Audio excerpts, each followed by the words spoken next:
all volunteers. Their whole board is volunteer. It's a nonprofit, but it's not like they don't have like sponsorship or anything like that. This is something that everybody who's working on the project are all doing that as volunteers. So, in every country, we have volunteers in Nova Scotia that have been with the program for years and nationally as well. So anyway, it's kind of exciting that they're going to be here and overnighting here in Mahone Bay. So we want to make them feel welcome too.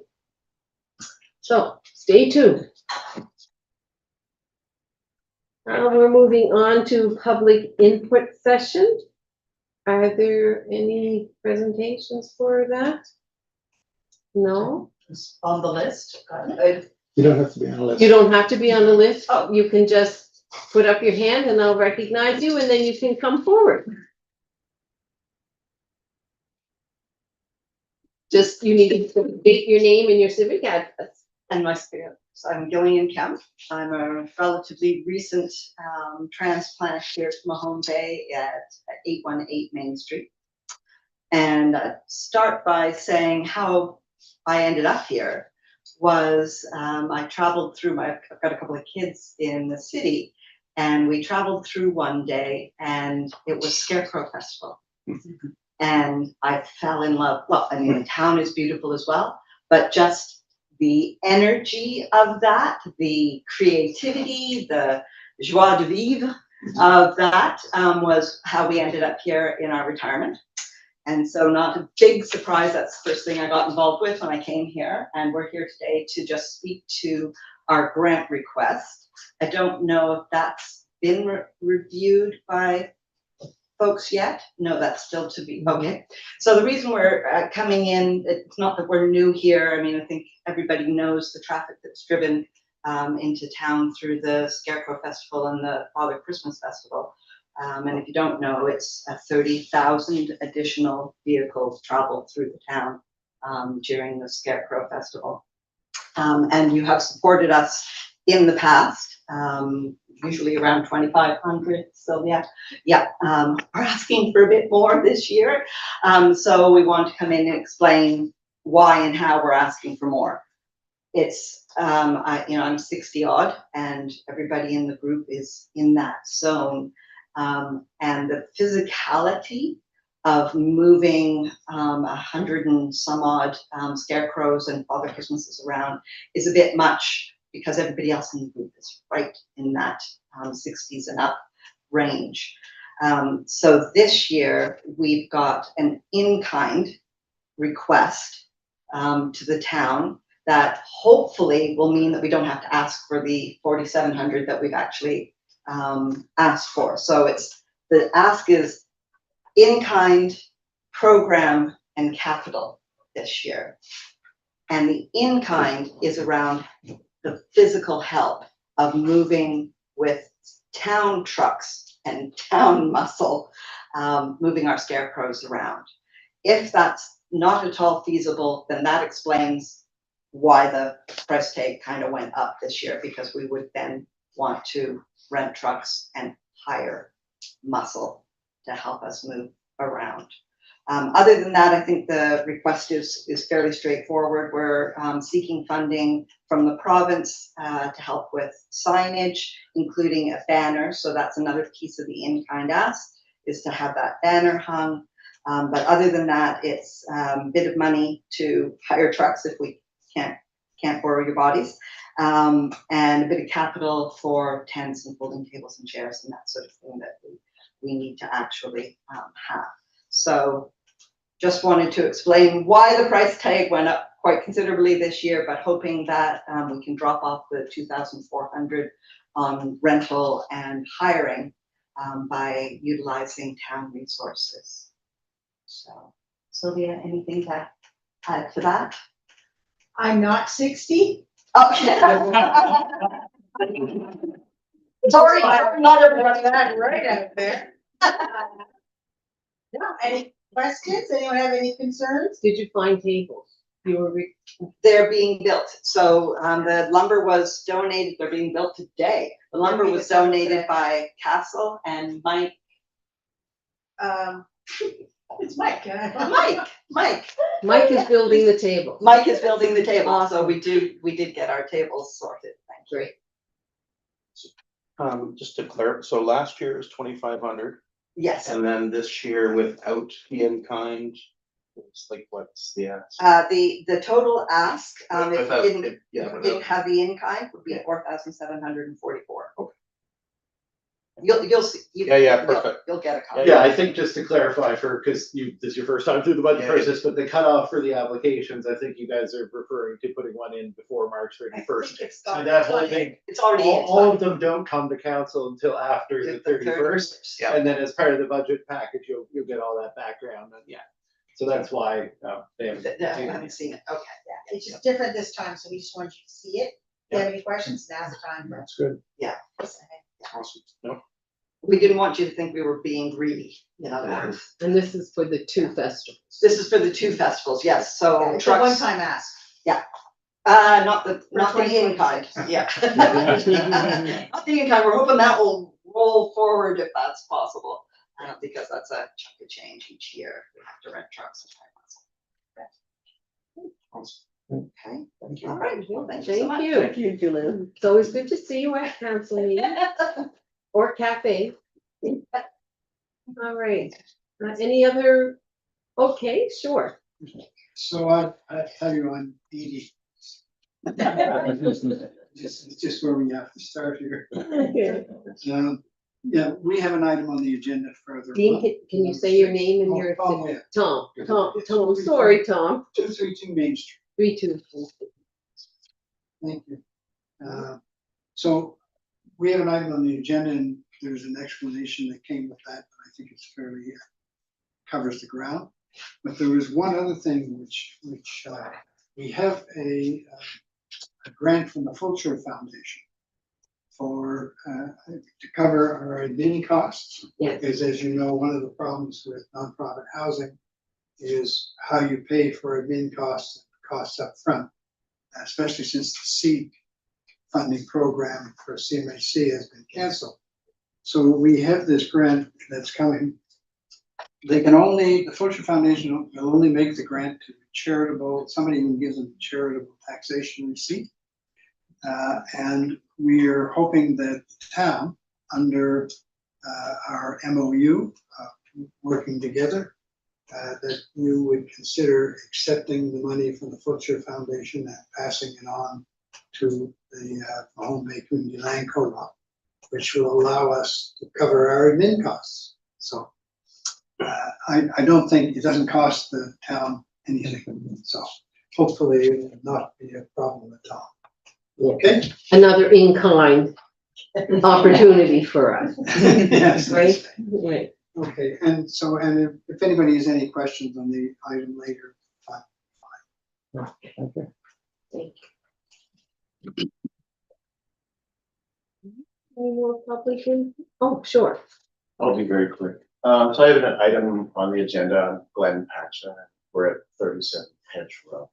And Okay. it's concerned with drainage from the new development and the ongoing difficulties with Hedge Row, the corner of Hedge Pond. And also it's kind of expanded to the where Hedge meets Maple. There's now some pooling of water. So I wrote a letter last week to Dylan and a few other people, and I wrote it kind of quickly. So if there's any more information I can give you when you address this on the agenda, feel free to ask. So I've been consulting the neighbors to see how they've been affected by the situation. So just let me know if I can fill in any gaps with information.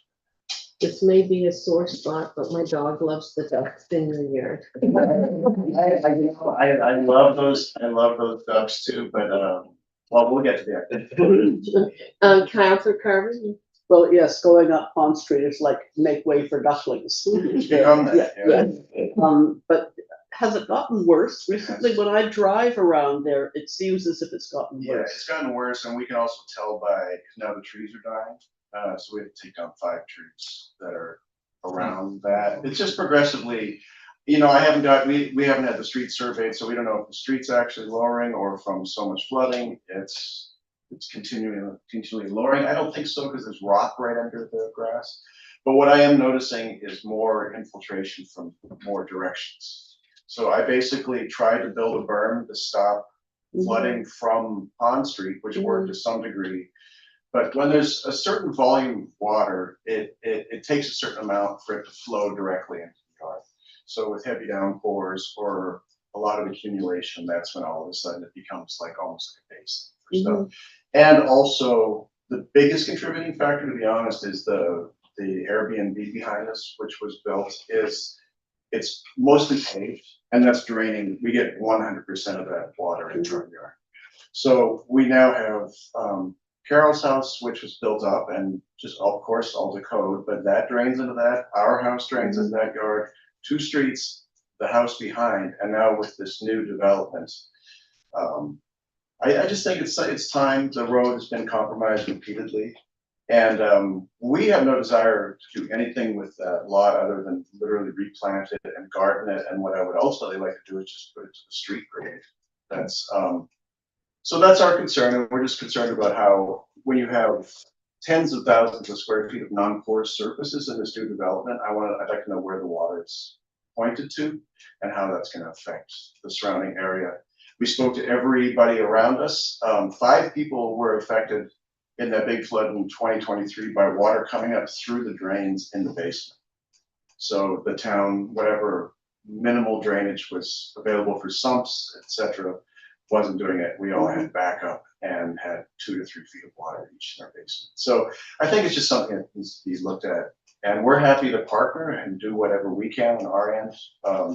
Not looking for you guys to clean up, something, but we want to just figure out a solution.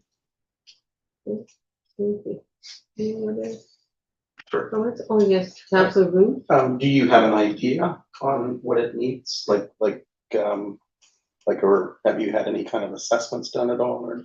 Well, this is it. We have talked, Dylan and Joe Okay. have been very helpful. Yeah, okay. And they have proposed that if we do want to do something, we come up with a plan. And the only tricky part with the way the stormwater code is written in Mahone Bay is it doesn't accommodate for porous and non-porous surfaces or standard amounts being allowed to go into the street.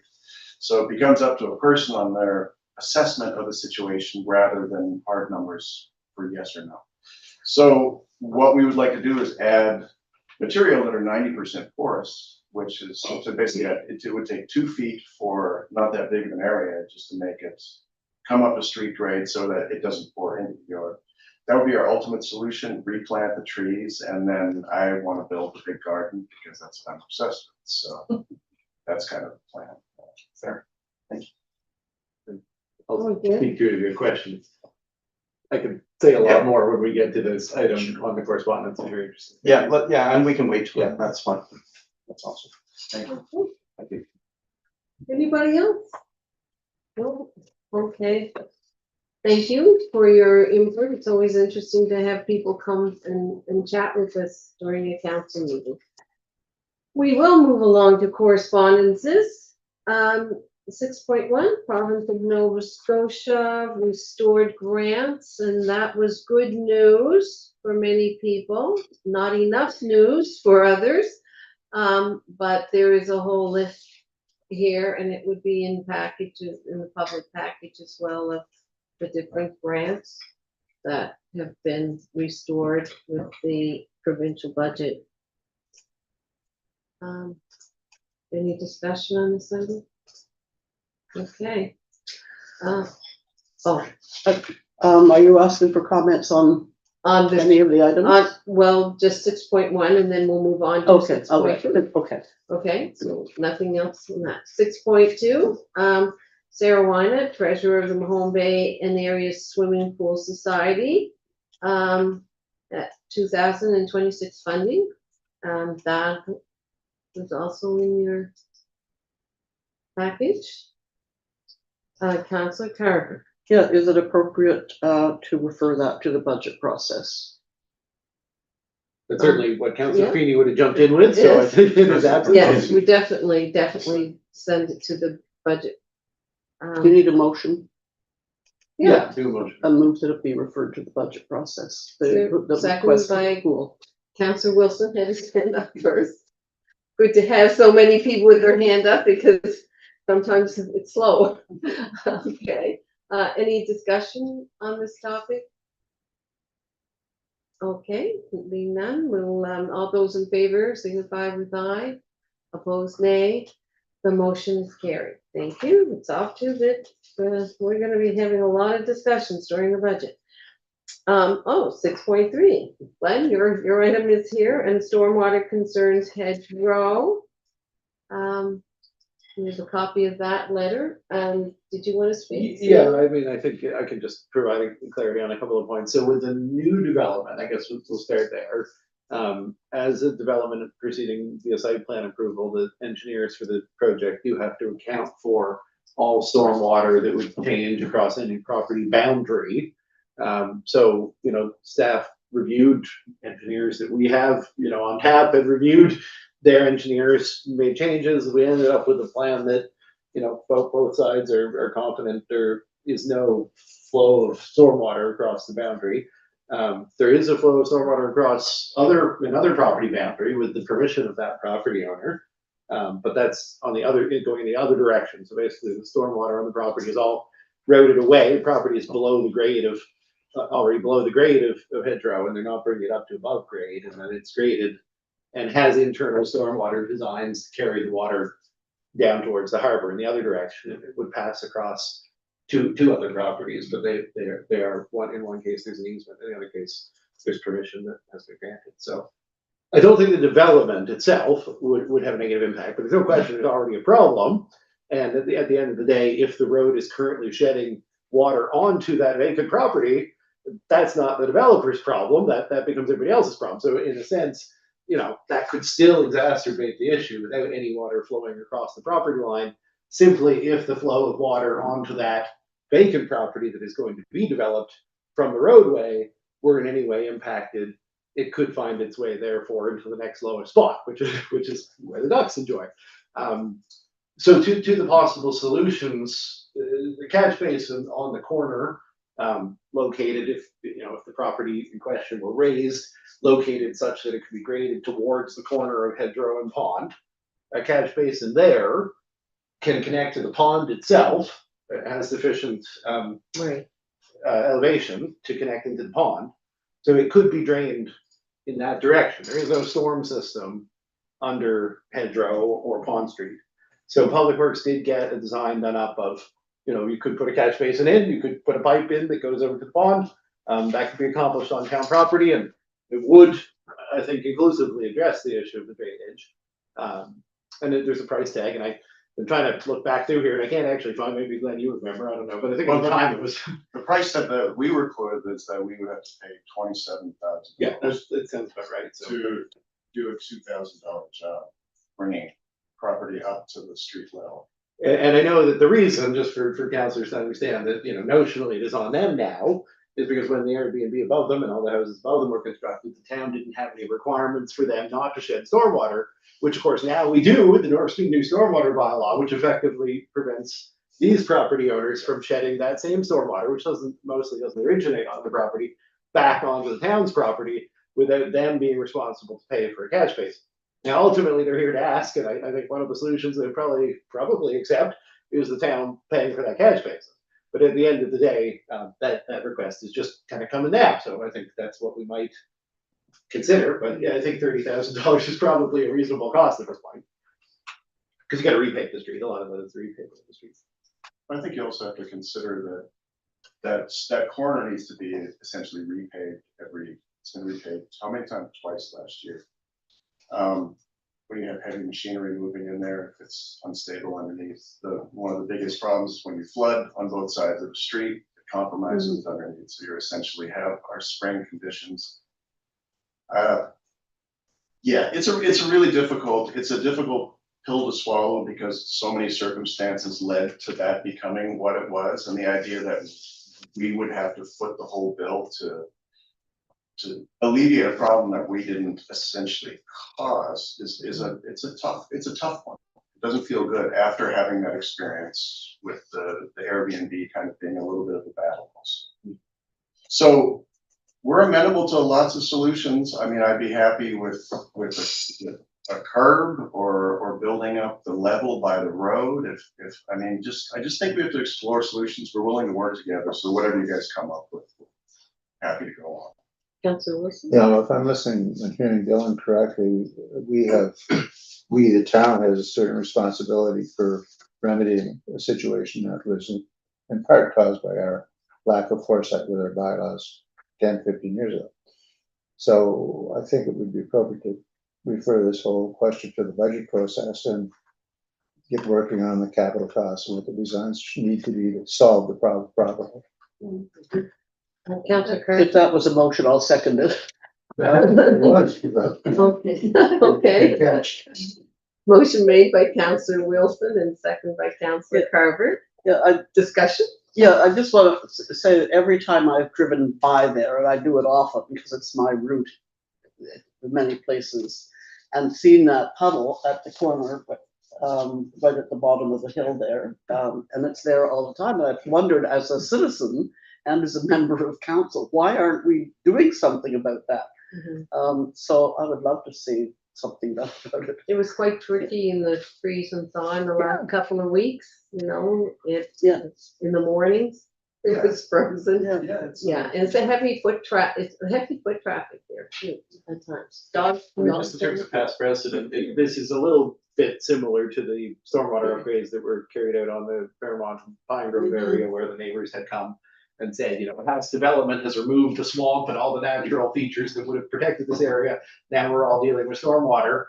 And the town acknowledged in that case, as Glenn has pointed out, that the roadways and the pavement maintenance and other considerations that the town actually spends money by not solving those problems. And I think that in that case, that's already been true. We recorded 8 incidences in which Jonathan and I are pretty sure we would have had to go back and re-gravel and recompact Stovepipe Lane since it's been paved. So, you know, each of those instances saved $1,000 for the town. So, you know, it's adding up to the paving costs. And I think it would in this case too. Mayor, I did have one question. This isn't specifically on the referring it to the budget, but it was the idea of putting in a catch basin that drains into the pond. Is that not an environmental issue? No, that's the primary best practice for stormwater management because you're filtering it through the natural area. Actually, the catch basins that we installed on Pine Grove and Fairmont that I referenced run underneath the soccer field through the Nova Scotia Power crosscut and into the pond. They're in the same place, yeah. So that is the stormwater I was thinking of salt. road salt, yeah. There we go, okay. I'll take your word for it.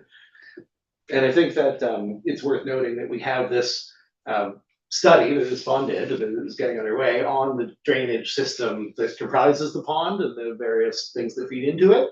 So it is a great opportunity to make sure that this plan isn't going to result in any potential for backing up water. I mean, you could put a check valve, so the worst case scenario is you wouldn't drain until the level of the pond went down. It wouldn't actually back up.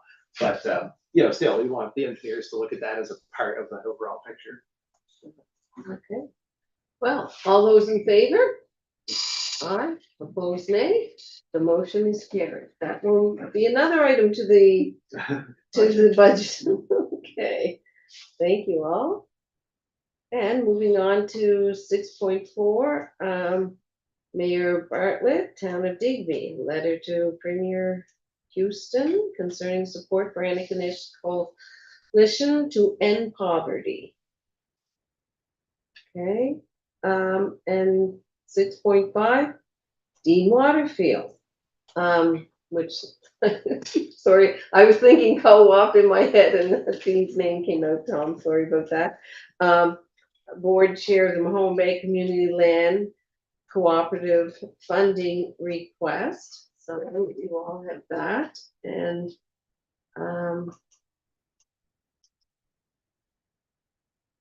this. So I guess just I'll add a quick point of context just for people to be aware. So this represents a continuation of efforts to, I described earlier today, I guess, clear the Kimber and Hawthorne town-owned properties for housing development, for which there's an MOU between the town and the cooperative. We did agree to carry out jointly a number of pieces of work in that respect, and they have been carried out, and both parties have contributed to that. Now we've got a follow-up request that I think is justified here in the letter for which the town has not committed any funding. And the request is, we're actually being told by the contractor they're ready to go anytime this we get done, and I know it's a bit time sensitive, but we told them, the co-op, that it was at their expense at this point, so that now they're pointing out that that would be a challenge, and they'd like help. So an additional piece of context is a lot of this work that's been done by the town to date was funded by the CMHC Housing Accelerator funding grant that we received, so we've contributed some of that funding to these studies on this property in the interest of pursuing housing development. You may recall, I think Eric just recently reported that we spent about $2,000 less out of our $104,000 a year HAF grant. We spent about $102,000. So we did spend most of the grant for the year. We're about $2,000 less than that. And then we have not, but would in the budget process be expected to allocate next year's 104. We're right at the end of the fiscal year. So it's, you can consider this in light of those funding that we received to support housing. Your worship, Yes, given that it's a time sensitive thing, as I understand from this letter, and given Dylan's magic ability to find slots to put this money, and we're at the end of the fiscal year, I'd move that we approve the appropriation of $9,100 plus tax to the co-op housing group to pay for this secondary environmental study. I'll second. seconded by Councillor Can I Carter. request an amendment? Yes. We can save a little taxes and make it simpler if we just pay them. So if you want, the amendment could just be that we would pay Gemtech for this Yeah, work. okay, so I guess that would be that. That makes sense. Any discussion? Yeah. Councillor Bloom, I noticed you had a hand up earlier. Yeah, I'd just like to ask a question for clarification. So what you said, if I understood, Dylan, is that, the land was sold for the $1, and then this is a cost that was just presented, if you will, or that you weren't fully aware of. I guess my question is, are we aware, has there been a plan for this so that we're not presented with other potential unexpected costs in the future? Does the housing co-op have a plan that they've structured or put together? I mean, yeah, I know there are people in the room who potentially could be asked to speak to it. From my perspective, I would say, and no offense to the co-op, that it is likely that there will be, as this project progresses, other requests for other types of support from the town before it potentially reaches like the point of being a constructed and occupied place. Right. I wouldn't say this is the very last time that the town would have to do anything to support the development of housing on the site. Right. To that question. So there isn't a specific ask after this, but there probably will be a feasibility study carried out, and then there may be some additional thing the town could be doing in support of that effort. But we haven't been asked for yet. Councillor Buckland? Well, just to remind that the transfer of property is conditional upon a number of factors. Okay. And if it reverts back to the town, should it revert back to the town? Yeah. But it's in the town's interest to have this property properly assessed. Sure, fair enough. Yeah. Yeah, So that's a good for this point. one- If it doesn't benefit this housing development, it still benefit the pursuit of development in the long run. Yeah. Yeah. The only thing that I'm thinking of is just if it was unexpected costs, like down the road that we haven't even thought about, like and those could be quite high. So, and I just don't know. So. Anyway, I just wanted to put that as a point of just question, I guess. So, thank you. All right, well, I think that was answered, and we don't know. So maybe my question. We don't is- anticipate any, but Yeah. things do pop up. Yeah. As with other partnerships that we have, I consider this a partnership, so, sometimes we, Further decision points. yes. Yeah. I guess my one question, would it be fair to maybe like take a look at it, or like have an understanding of what a, 2 to 3 year plan would be around expectations, like just even if they're estimated, I don't know. I'm not a home It's kind builder. of up to the mayor if you would wish to call on Tom to possibly speak Yeah. to that point. Tom? And Tom's willingness to do so, which you're on the record, so don't have to be Tom. So, we you know, what we have lined up is we've lined up somebody to do an analysis of the property. Yeah. And tell us what we can build on. Got it. Part of the property has about 8 to 10 or 12 feet of fill that is not suitable for building on. Mhm. We don't know where that fill ends. Yeah. We need the purpose of this testing is to find out where does that fill end? Because that could allow us to build 5, 6 units more of housing than if it ended somewhere else. Sure. And so that's really on that. In terms of the rest of the project, you know, the water is there. The sewer line, you know, the sewer lines are there, the electricity is there. The one thing that we might want, and I don't think it would be a very large thing, is we may want to get a power line moved. We have a power line that goes diagonally across the property. Mhm. And we can't build within a certain distance from that power line. If the power line went somewhere else and up the road, Mhm. then that would probably again allow us to put more housing on the property. Okay. So, but that's not a huge, I don't think that's a huge thing. We've talked to Dylan about it before.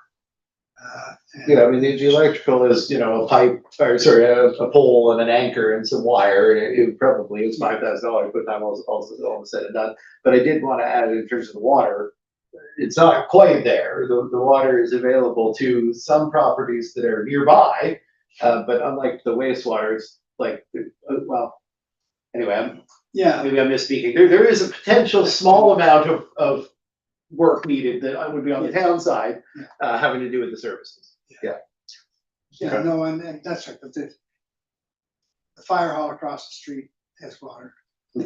So it's not a huge distance, we're not going a mile. Yeah. Bring water.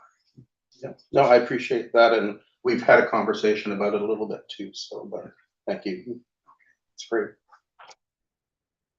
Okay.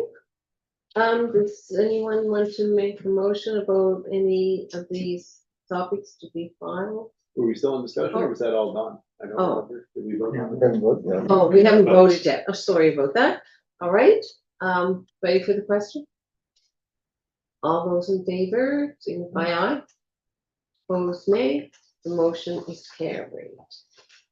All right. All right, so does anyone want to make the motion I'm speaking of to file the others for, Happy to do that. okay, Councillor Wilson? Filed. 6.1 and 6.4 for information. Okay, thank you. Seconded by Councillor Boone, thank you. All those in favor signify aye. Opposed, nay. The motion is carried. Thank you. Moving on to staff reports. We have things that got finished off. We have some more completed here. Are there any points anyone has for discussion?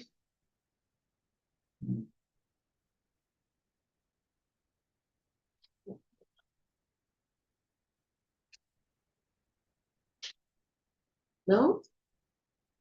Okay, does anyone want to make a motion to file? I've received a staff report for information. Okay, seconder, Councillor McCarron, thank you.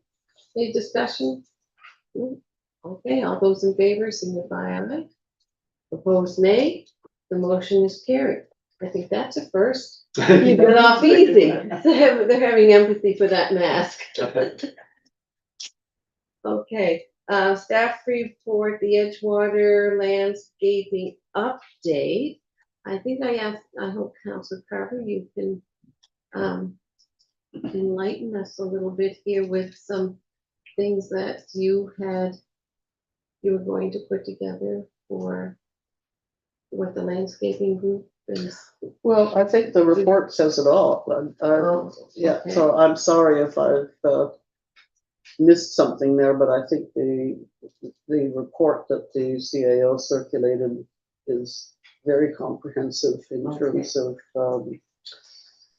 its description of what's going to happen next. Okay, And I think that one of the things that's very significant about this is the amount of community consultation that has taken place. And I think that we as a community and staff and the whole community are doing a really good job of bringing stakeholders together about issues that impact the whole community. And this was a really good example of that. So did you have a specific question, Mayor, about? no, I just wanted, that, it was more to ensure people and that, the, Communities in Bloom group and the people who are taking part in the landscaping Yeah. committee have given a lot of input and thought so far, and our work is not done. Absolutely. And we talked about the Peace Garden a little bit earlier, and the Coastal Action Group will be responsible for the planting or the replanting of that little garden. So I hope that'll be done before the run comes through, and Jordan might like to be involved in that, Jordan Vino of Coastal Action. But the stakeholders who were involved in the landscaping consultations were involved, people from Talking Trees, the Garden Club, businesses along Edgewater, the representatives from the 3 churches, the Business Association, the Chamber of Commerce, Communities in Bloom. And we also had somebody at the last discussion who sort of all the way from Lunenburg. Right. Because they were so interested in the whole process and in the doing it well. And this was a person who'd been very much involved with the garden forest at Blue Nose Academy. And she had a great deal to offer, and she and Jordan from Coastal Action just went because they both had exactly the same frame of reference about native plants and so on. So that was really interesting. So that was a great contribution, and they're going to stay in touch. So Yeah, Yeah. we had the engineers there as well. Yeah. For the project, yes. So I have a question about the roses are going, and they're going to be replaced. so none of letting. No, I'm not sure. The report says that the Coastal Action people, Jordan Vino, would be responsible for replacing that. I have to confess, I'm not quite sure why the roses have to go, because I think people said that because they have to be trimmed and then the blossoms don't show anyway, but it Well, looks like just for clarity, all of the roses in the medians in front of the church parking lots are gone already because of the trenching to replace the conduits of the electrical standards. So that's why those roses had to go. We might have been able to get away without disrupting some of the roses next to the washrooms in that little section. But the contractors were not told to avoid that, and in fact, I think covered them in boulders. So I certainly think if there's anything there, it would be an effort to bring it back. So that section of the former Rosebush median beside the washrooms, only to the entrance to the Anglican Church parking lot, is going to be redone by Coastal Action as sort of a trial run of other approaches that could then be applied to other areas of the median, was what we discussed. So it's not in the project plan for this summer, but that doesn't mean that something couldn't be planted in what will be effectively just a sodded median. okay. Councillor Poplar. Yeah, it's good to see this project progressing, and the comments that I have are sort of either for clarification or to explore possible enhancements to the plan as it exists at the moment. Just in terms of the analysis itself, the first bullet refers to $250,000 for planting on the shoreline. Really? $250,000? Yes, now I guess for clarity, that is funded by a grant that Coastal Action obtained. They gave the money to the town, who paid it to Harbor, who then paid it to Coastal Action. So the $250,000 did originate with Coastal Action that is being used to pay Coastal Action. So it seems like a lot. They defended it to the federal government and they got the money for it. So yeah, that's for shoreline planning. Okay, well, it's just a relative amount to other things that can happen, I suppose. In the third bullet, it refers to Area 4 sodded, being sodded. But yet, elsewhere, we're talking about planting trees in the median. So, Oh, sorry, trees would still be planted there. It's just, it's gonna be sodded by Harbor and then trees can still be, if council approves that recommendation, trees can still be planted. okay. And no other, we talked about tall grasses, rose bushes, other kinds of things, and the decision was just sod with trees, pending council's approval of the tree. Okay, that part's good then. Okay, that's, sorry, I'm just running through my notes here. So we've got input from these great groups that have been part of the recommendations coming forward, but we actually have heard nothing directly of what discussions took place, what considerations took place at these meetings. We are just told an outcome which is limited in terms of, well, let's have trees in the median and not on the embankment. Not a lot more than that. We had a landscape architect in there who spoke to where we're planting picnic tables and the like. Nowhere in this is there any reference to the trail itself, which was a concern at the outset of the public meeting and conversation since then, including the bright yellow line and whatnot that's referred to in here. Seems to me that there's room for, are there any plans to discuss the trail itself? Because the trail hasn't been discussed at all, Well, except that by default, it has to be hardscapes with asphalt. Brian, I think you might need to make that comment on the next report. There are two back-to-back reports. Yeah. No, I mean, I'm just- the second report is about usage of the trail, not the trail itself. Sorry, I just honestly thought maybe you meant to make the comment on the next report. That sometimes happened if you meant to make it on this report. Well, I do, yes. Mayor, Yes. if I may, since Councillor Polterman seemed to be addressing the question to me. The trail itself was discussed at times in this group. And there was expression of concern about the color and the fact that it had to be asphalt. And that all has been thoroughly discussed and voted on at council, other than the yellow line. No, I it believe has that not been voted on at council. I was the one The- speaking the- to the- it and withdrew the motion. I may No, be no. wrong, but I believe that in No. discussing the costs of the surface of the trail, we did decide to go with the black surface No, asphalt. it did not. Well, he said, she said. Well, can somebody confirm which it was? we can go back and. I think we can confirm that there was a lot of discussion. As far as a vote, I don't think that there was a vote in the negative because we don't typically consider those in order. So, budget for the project was for asphalt. It wouldn't be necessary to pass a motion to not change it. In that sense, the council did have, at the end of substantial discussion around the design of the trail and the median, a motion that was essentially to fix the width of the trail and the width of the median.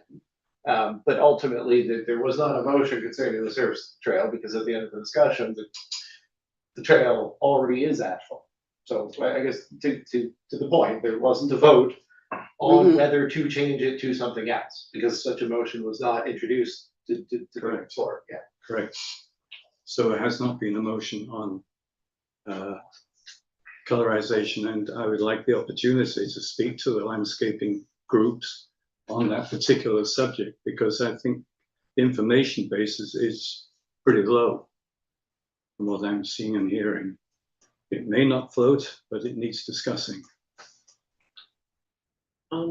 So is there another meeting planned in the near future for the landscaping group? No, and I mean, it wouldn't be timely in any case, like if council wishes to, consider a motion on the service of the trail, I would say generally speaking, we would need to do it at our next meeting, like a notice of motion can be provided by Councillor Paulford under new business tonight for the next meeting, but I think generally speaking, that's been all the time we've got, because the asphalt plant's reopening is the only thing stopping them from finishing the trail now. Okay. So we've got until then. Well, it's one of these situations that keeps rolling forward and doesn't get dealt with, and we end up with what we end up with, rather like the fence. It was something that was not anticipated, was not discussed, was not at the public meeting, and is out there, and discontent was expressed. And I don't think it's an issue that's been properly explored or costed properly to date. And it's an important feature. There are a lot of benefits to it, which don't seem to be, those considering it don't seem to be aware of. And I think it's necessary to have that conversation, preferably with the people who've been charged with looking at landscaping and haven't considered this, or to the extent that they have, without adequate information. So one way or another, this is a huge opportunity for the town, which meets a whole pile of international standards, has a huge impact on the appearance of the trail and its utility. It's a game changer in terms of its appearance. Instead of having two roads parallel to each other, we'd end up with differential between the two, benefits in harmony, and related benefits I won't go into now because it just takes too long to go into it. I'm not trying to sell here, because if I put it up for a vote here, the chances are that it would be voted down, and I think that'd be a shame. Moving on from that, there are two other thoughts. One is that, again, relating to the fence, which is a fact now, of course it's there, but the subject of roses came up, and a possibility could be to soften the impact of the fence would be to have roses along the sea wall side of the fence, running along the length, be both attractive and below the impact of the fence, and more particularly be a deterrent to people trying to climb over and down to the waterfront, which is what the ropes are supposed to do and never will do. And they're probably harder than the trees that They they are, were well, previously. I was from property, and roses grow very well in the rocks. But the third and last one, if you fancy here, is that I think that we have a trail. I think the unfortunate to call it a trail, I think we can come up with a more creative name for it, in that we have trails surrounding the town which are used for vehicles and all sorts of other related purposes. And again, it's a naming opportunity to create something that is special to the town, not just one more trail. Mhm. So here ends my Okay. input on And you would mention to me about not using the word trail. That's what I'm suggesting, that our trail is called the Mhm. something, Okay. Bayway or whatever happens to come up. So yeah, that's thanks for listening. Okay, and Council Wilson, you want? Yeah, I have a couple of points before I get to them. I just, given Councillor Pelferman feel very strongly about this trail business and associated issues. I think I think it would be important to have a discussion though on the other side of a motion at our next meeting, given that we're not, the group is not going to get together yet. Because as Dylan pointed out, time is of the essence. We have to, if there's going to be a change, it has to be made forthwith. But my points were a little simpler. And this is about the existing motions. I just want clarification, Mr. CAO. It says council approved the removal of tree planting along the Edgewater shoreline from the contract and approve the planting of trees in the new. I assume that means that we're not gonna plant the trees on the shoreline, we're gonna plant them elsewhere. Yeah. We're not removing. Yes, We're not removing trees. No, the slight technicality is that Harbor would essentially provide a credit to the contract amount, right? Yeah. And then they could also provide a change order to plant trees in the median, or that could be done by another contractor. Okay. So, we will end up requesting a change order, and then if it looks reasonable, we would consider, Harbor will now be contracted to not do that and do this instead, but the first step's just to remove. And that was on the advice of plant specialists who said Yeah. you'd be replanting every year. Yeah, I was just worried about the wording because it Yeah. didn't make any sense to me. The second one, I'm a little bit concerned about the request for proposals for landscaping services. That's a pretty broad brush. It is, and essentially the rationale is, what the scope is described in here, it's essentially a design build situation. So we're not really looking to lock in tender type pricing and say like, this is what we're after. We need to select someone who will design and then install whatever is going in those locations that are identified as the town's responsibility.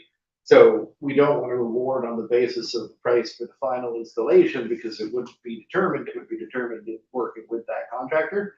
So that's where it's a general purpose RFP to select a contractor with the scope to include, once they've worked out and received our confirmation as to the plantings, that they would then carry them out. Okay, thank you. And lastly, but not least, I'd just like to say I really like the fence. You like what? The fence. I do too. I don't have a problem with it. It's shorter than me and there's more ground to go in, so it's gonna be even shorter. Yes, Councillor Kurt. So, two things. I had a question, which was, could the landscape consulting group stakeholders meet with the landscape service, whoever it is? I would intend that, but I mean, it Yeah. will be in May. Right. It won't be, we gotta hire them, so it will be in May. So secondly, I'd just like to speak a bit to Councillor Palfreyman's comments about the flaws in the performance of the landscape consulting group. My understanding of that group is that the focus was on the planting, the landscape, the features. Certainly the color of the trail and the surface of the trail came up as matters of concern. Some people would have preferred to have had a non-black surface. Some people would have preferred to have had a non-asphalt surface. And for various reasons, those things just wouldn't work. And in fact, and I'm pretty sure of this, but you can tell me if I'm wrong, that the discussion about the color of the asphalt, because it was going to be asphalt, it had to be because of accessibility reasons. The color came to council for discussion. That was certainly not a discussion for the landscape consultation group. So those are my comments there about. Okay. Thank you, Councillor Carter. Councillor Palfreyman? My point was that nobody's looked at the surfacing beyond the original comments of disliking what it is. So it's not the landscaping committee's problem, wasn't the landscape architect's problem. What it is what was originally planned and not changed. That's where it sits. So. Just we're putting all these things back on the record, I'm just gonna mention the council did receive options for surfacing and crusher dust and in concrete, and did consider the relative pros and cons and costs, and then elected not to change the surface. So that there was some additional consideration given, just so that people understand. It wasn't in that respect. In respect to the color, it's not a question of being possible. It is possible. Just that it hasn't been determined. I believe the council did discuss the costs of colored asphalt, different colors, and the availability, and that the cost was quite exorbitant. At any rate, I Relative, end my comments. relative to other costs as mentioned this evening, is considerably less. So Are we entertaining a debate between two councillors here, Mayor? No, I think we are going to move on, unless somebody else is. Before we do I have to make a notice of motion for the next meeting? Yes, we don't have to make it before we move on. Really, they're supposed to be provided in new business at the end of the meeting, so you have time to consider what you would say. Okay. But there are two motions in the staff report, which I know don't. have Yes, they anything are. to do with the Trail service, but it would be great if they're willing to. So there are two on this item, which is 7.2. So I can make the first one, Mayor. if I Okay, may. sure. I move that council approve the removal of the tree planting item along the Edgewater shoreline from the contract with Harbor Construction and approve the planting of trees in the median. Okay, is there a seconder for that motion? Council Copeland, thank you. Any discussion? No, all those in favor signify by saying aye. Wave goodbye. Opposition, nay. No, the motion is carried, thank you. Oh, And the oh, second okay. one? Do you want to do the second one as well? Certainly. Move that council direct staff to issue a request for proposals for landscaping services in relation to the Edgewater project. Okay, you'll second that, Councillor McCarron, thank you. All those in favor signify aye. Opposed, nay. The motion is carried. Thank you. So we'll get that out right away. Yeah, I So, already wrote to Gemtech, so the first thing we did here, I already actioned it. okay, good, all right. Moving on to 7.3, the Edgewater Trail rules.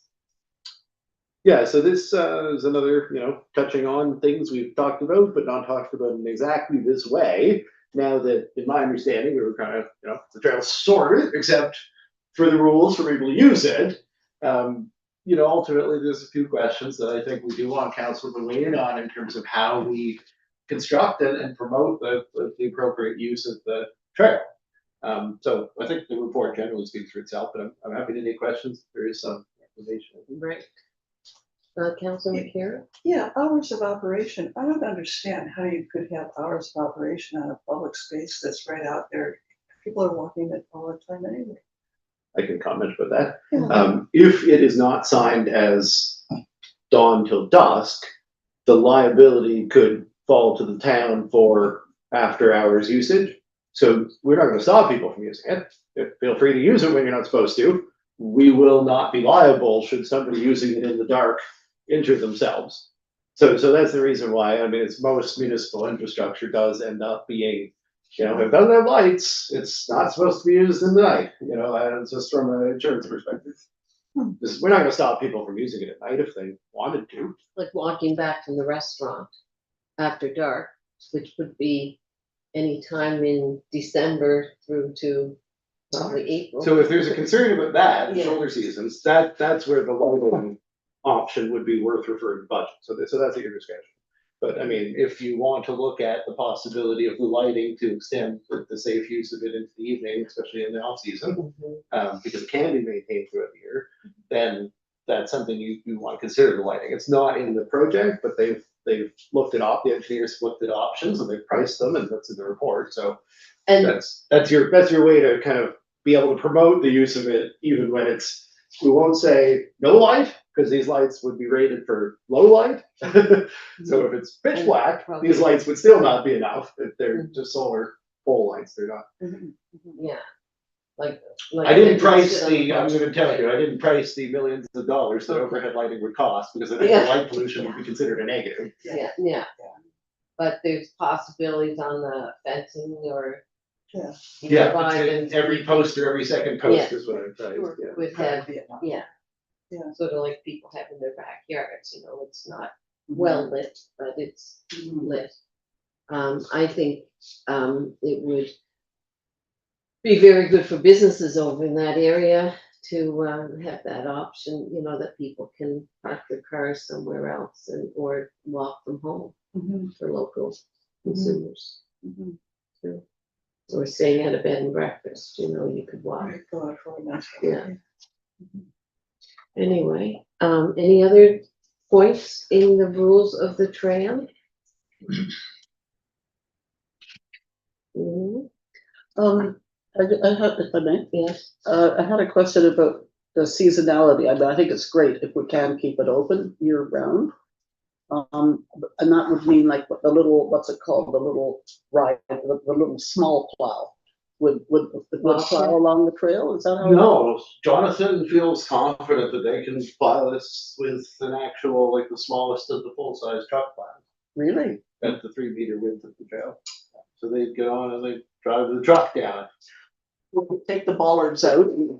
Yeah, so the idea is there'd be something removable to allow the truck up onto it, but Really? he said it would be much faster than if we did it using the Bobcat, so. Or the skid steer, sorry, not a Bobcat anymore.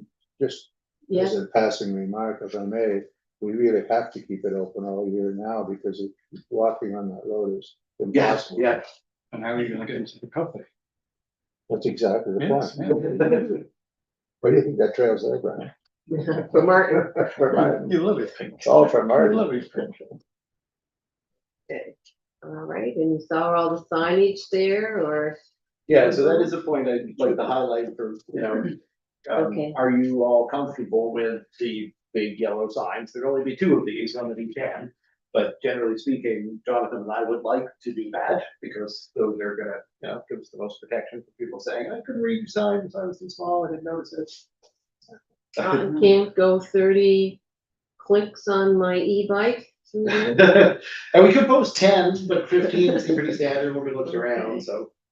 I don't think the speed limit's gonna be a big issue, but I think a posted speed limit is again a good way to prevent, you know, liability or stunting, whatever.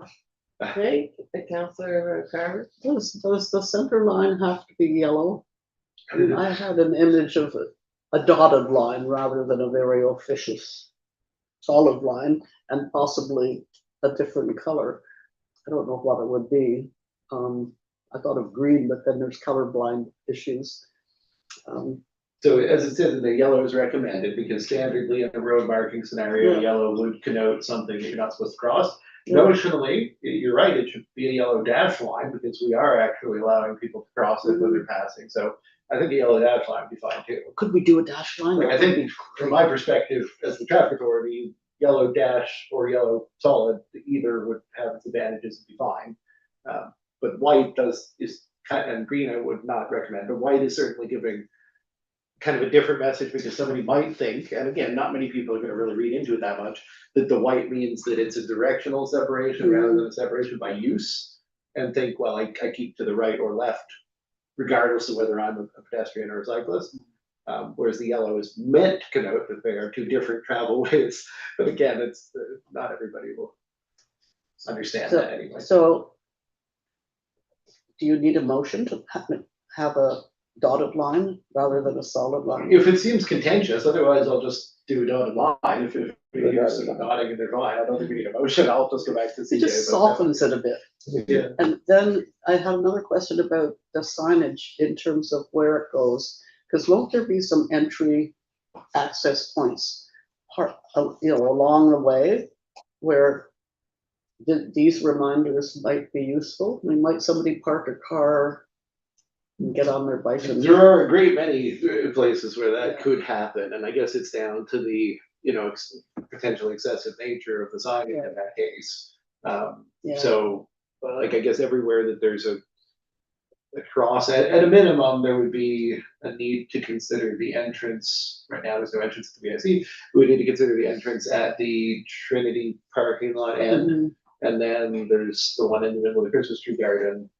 I guess really for cyclist access, Yeah, it would just be those 2. So that would be 4. So I guess actually putting them in those 2 locations might not be, you know, but one in the Christmas tree garden will certainly be in the view, you know, My opinion is let's try to minimize them because they're fairly garish. Mhm. well, that was my concern in the first place, Yeah, but yeah, I would like you to let me put up two, and, you know, they're garish, but. Yes, no, I agree. The proliferation of yellow signs is sort of ghastly, but on the other hand, just how much information baseline do we need to have? It's, My experience is people don't read the sign. there's that. But even if they don't read it, if they're big and yellow and they say in court, I couldn't read it, the judge will say, yes, you could, you chose not to. Yeah. Okay. Any other, Which side is gonna be which? The water, The pedestrians are on the water side. water side, okay. so there are recommendations to come forward. Yes, there are three there. There are three. I'm happy to make the first motion. Okay, thank you. Council confirms the Edgewater multi-use trail rules as recommended by staff in this report to be reflected on the town website and in signage located on site as agreed. Is there a seconder for that motion? Councillor Paulson, thank you. Any discussion? No? All those in favor signify aye. Opposed, nay. The motion is carried. There's another motion. Councillor Boone, you want to make that? Sure, I put this candy in my mouth. So Well, you can pick the amount. if- That's why I'm asking. so I have to take it off the Get the roof of my juice. mouth so I can actually Kevin, as speak the- you, so you understand me. as the Okay. one making the motion, you get to pick here. If you say 30,000, the implication is we're assuming light on every pole. If you say 15, And the I might, implication is every second, so. right, you're and I fine. might, and if I mispronounce it because you don't understand me, then, yeah, anyway, so yes, so I motion that council refers installation of the solar lighting on the Edgewater multi-use trail at a cost of 30,000 to the 26-27 budget process for further consideration. Is there a second? Councillor Carter, I'll second it. thank you. All those in favor signify aye. Opposed? Councillor, You're opposed?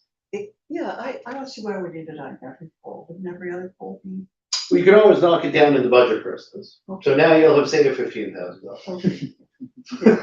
Yeah. Congratulations. We'll take it, thank you. Okay. Good, okay. did we vote? No, we didn't. No. So are you still nay? We did vote and you said nay. Did you want to change your vote or keep it nay? We could, if this can be fiddled with later, I'll say, okay. Okay. I didn't actually vote because I saw that Councillor McCarron was trying to say something. Okay, okay. All those in favor signify aye, so that we can be clear. Okay, opposed, nothing, no, okay, the motion's carried, thank you. There's one more motion. Who wants to do that? No, I'll jump in. Okay, I move that council direct staff to present a revised snow and ice control policy reflecting the inclusion of the Edgewater multi-use trail in the winter maintenance schedule to the Policy and Strategy Committee. is there a second from Councillor McCarron? Thank you. And just in discussion, when discussion? that comes to policy and strategy, there could be a discussion about what to name the trail. Yeah. I mean, just because it has been raised tonight and not situated anywhere, so keep that in mind. We might have to have a contest. And also it could somehow fit in with the peace, peace, run as well. It's legacy to that. Good. And it goes to the peace party. Anyway, all right, ready for the question? All those in favor signify aye. Opposed, nay. The motion is carried. Thank you all. All right, back on to the agenda, and we have staff report, pay what you can initiative. Oh, solar grid. Now, that is just presented for information, but then I'm happy to take questions. We don't have to skip it. Sorry, 7.4, let me get that up on my screen. Solar garden production. Do you want to take that lead in the? Well, I mean, this was, Yeah. I think, requested quite recently on February 26th, so I don't have to recap it all that much. the report that Lauren put together does, I think, a reasonable job of qualifying and putting this in context, but it also provides the information that was directly requested in the motion. So I'm happy to take questions. Counselor Wilson and then Paul Finley. I had a couple of comments. First of all, thank you. It's great information from my perspective, but I'm not exactly sure I agree with this calculation of avoided cost. One of the things that happened yesterday at our meeting was I had a chat with Ray, and he went through the calculation for our blended cost of electricity from area and NSP. And it comes out to 13.9 cents a kilowatt hour. All in, that's every bit of cost. And if you multiply that by the production of the solar garden, you get $288,000 and change. So I'm pretty sure Lauren has probably just taken the municipal tariff. Yeah, this is just. And not added in the base costs and all the other fiddly little things that are on our bill that we still have to pay. Yes, and I mean, it is acknowledged in the report, but I think you're right. Like, we're a bit loath to quantify the number that you're giving. And so you can compare it easily to the direct charge, which obviously does discount other things. But the blended rate from Eller's House would imply that this solar garden energy could be replaced by Eller's House. And I guess we should note it can't be, because Eller's House is currently producing the maximum that it can. No. That's not my purpose. My purpose is to find out how much it actually costs. Yeah, but I mean, what Ray is telling you in terms of the blended rate, the delivered cost of Eller's House energy to Monet, if you don't take into account the credit system through area, is more than Nova Scotia Power. I know. Yeah, okay, well, I And just. I also know that if you just take the numbers that Lauren's provided and divide them out, the cost of the solar garden is $112 per megawatt hour, all in. And that's significant, maybe not hugely, but it's still significantly advantageous to us. And I think that she's included in the financial costs that decrease in the debt. If I'm not mistaken. Oh, yes, yeah. Which she shouldn't have done, because that's not a legitimate cost. It should only be the interest. It should only be the interest on the debt that's charged to the solar garden as a cost of production. I wouldn't agree, because the facility cost to build the facility is production. Like, we're paying off the original cost. Now, Yes, but if you look at the balance sheet, I'm starting in the weeds. If you look at the balance sheet and paying off $100,000 of capital, it shows as an asset on the other side of the balance sheet. So it's not a real cost. The interest payments are, because they disappear. The real money. yeah, I do see where you're coming from, and part of the way that that's not really accounted for in this report is just kind of the future years implication is we also have borrowed over a term less than the expected useful life of the facility. Exactly. So built into the model are years of production with no offsetting payback or interest or anything. Yes, Yeah. and as we all know, solar gardens put in Europe in 1985 or 1995 are still running at 80% capacity. So. And if we get more than 20 years, then it's all just very affordable generation. So I'm really pleased with the report, so thank you. Well, thanks, and thanks for adding me. I'm not trying to dispute all the positive points you make. I think they're all accurate. It just, there's a reason why we didn't want to be seen as, overestimating this place. So, Councillor Paul, some questions from Yeah, constituents about, would this report satisfy some of those questions?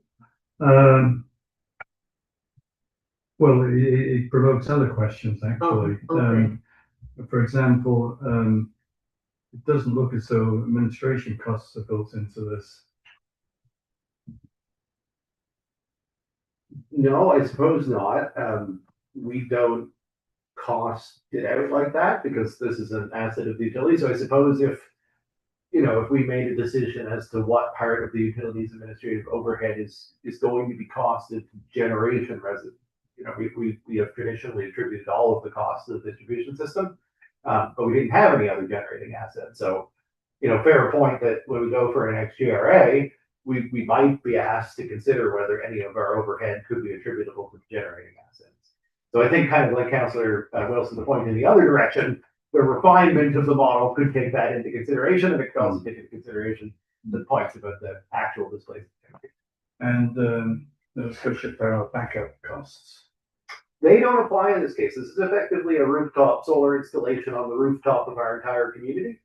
So it's behind the meter. No, you've lost me. So essentially, if you're a customer of Nova Scotia Power, which we are, Mhm. and you have a rooftop solar installation, what you use is actually reduced off of your, bill before any concern around what you're purchasing. So if we're not buying energy, if we're not producing it ourselves, we're buying it at the municipal tariff rate. We're not paying for backup top. We're not failing to import energy across the grid for which we have to pay the backup top up tariff. We're simply not taking it. Now, there is a negative distorting effect of that on our demand charges on our NSPI resulting energy. So Ray has pointed out, we'll point out again, if you model out solar garden turbine production, it possibly spikes our demand with NSPI potential. So there is that to consider. But it is not triggering any backup top up costs because it is essentially reducing our demand rather than being a source of supply from NSPI's perspective. Because it doesn't pass through their transmission infrastructure at all. It is the significant factor. It's connected to right into our grid in our community. Which is why it was built in town. If it wasn't built in town, they would actually be able to charge back. I think I'm catching Yeah. the drift of it, yeah. Whereas Ella House goes through their grid Yeah. and therefore blah, blah, blah. And even the Antigonish facility, which is just outside of Antigonish, arguably opens themselves up to questions about backup top of eligibility, I believe. So it's wired. Well, as we know, there are other studies coming along on this whole electrical utility generation piece. We hope. Yes, yeah, I mean, we have reached out to propose such a thing, a joint study with Town of Lunenburg and the Royal Electric Light Commission that would be funded by the province. The other two municipal parties who said that they're supportive, we're still waiting for the province to confirm, because they've eliminated the program under which we were hoping to get funding, but we did actually previously receive a commitment. We're hoping they'll still let us utilize those committed funds. So Councillor Wilson's explanation, I think, was it Ella House that is 13.9 per kilowatt hour? No, the blended rate, that includes Eller House and SPI and all the costs associated. So all the power that we buy. That's excluding solar garden. Correct. So what's the kilowatt hour cost in the solar garden? So it's 11.2 cents versus 13.9.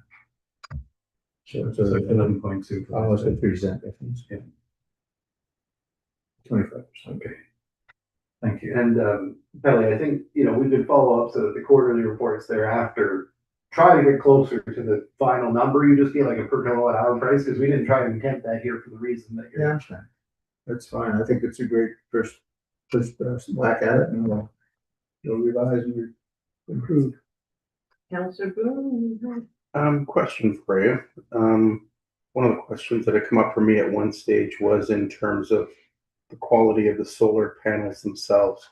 Is there a part for, is there any issues around any of that? Because if you have issues with it, it can reduce the generation over time.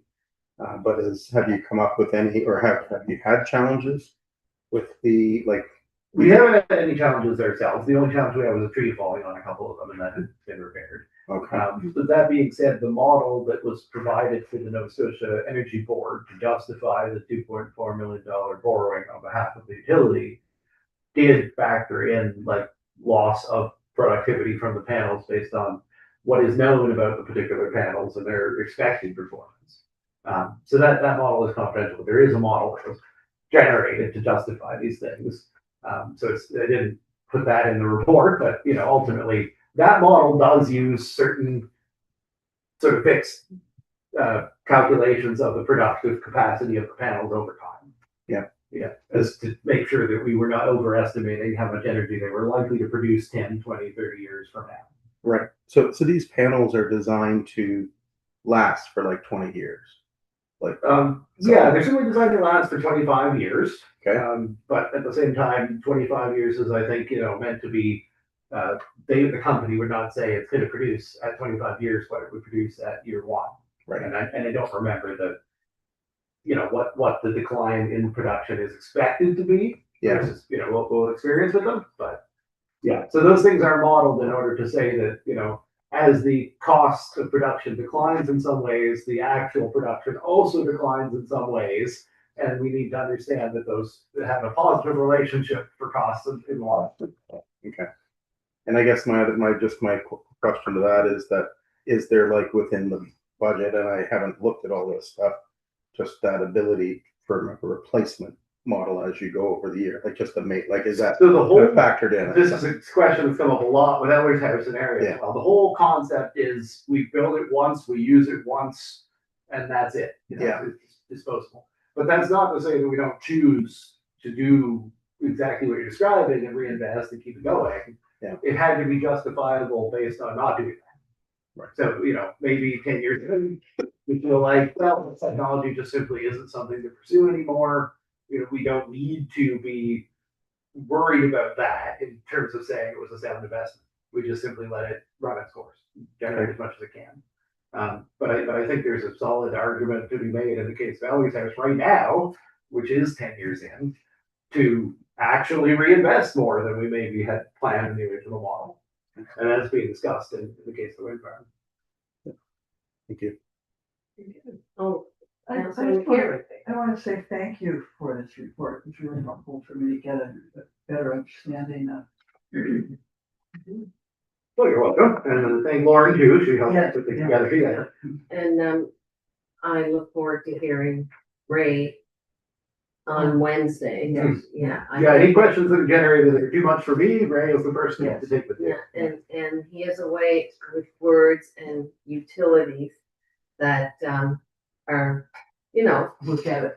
I get it. I've learned a lot. Now, the acronyms, now that they do have an acronym page Okay. at the front of their booklet or whatever on my request, but there were two that came up yesterday at our meeting that somebody else asked. Two more new ones, yeah. Two more new ones came up, so it's a building process with the acronyms. Right, So the only recommendation here is to approve for information, or Yeah. for information rather. someone like to move that? I don't know that. Okay, Counselor Wilson, second by Counselor Boone, thank you. All those in favor signify aye.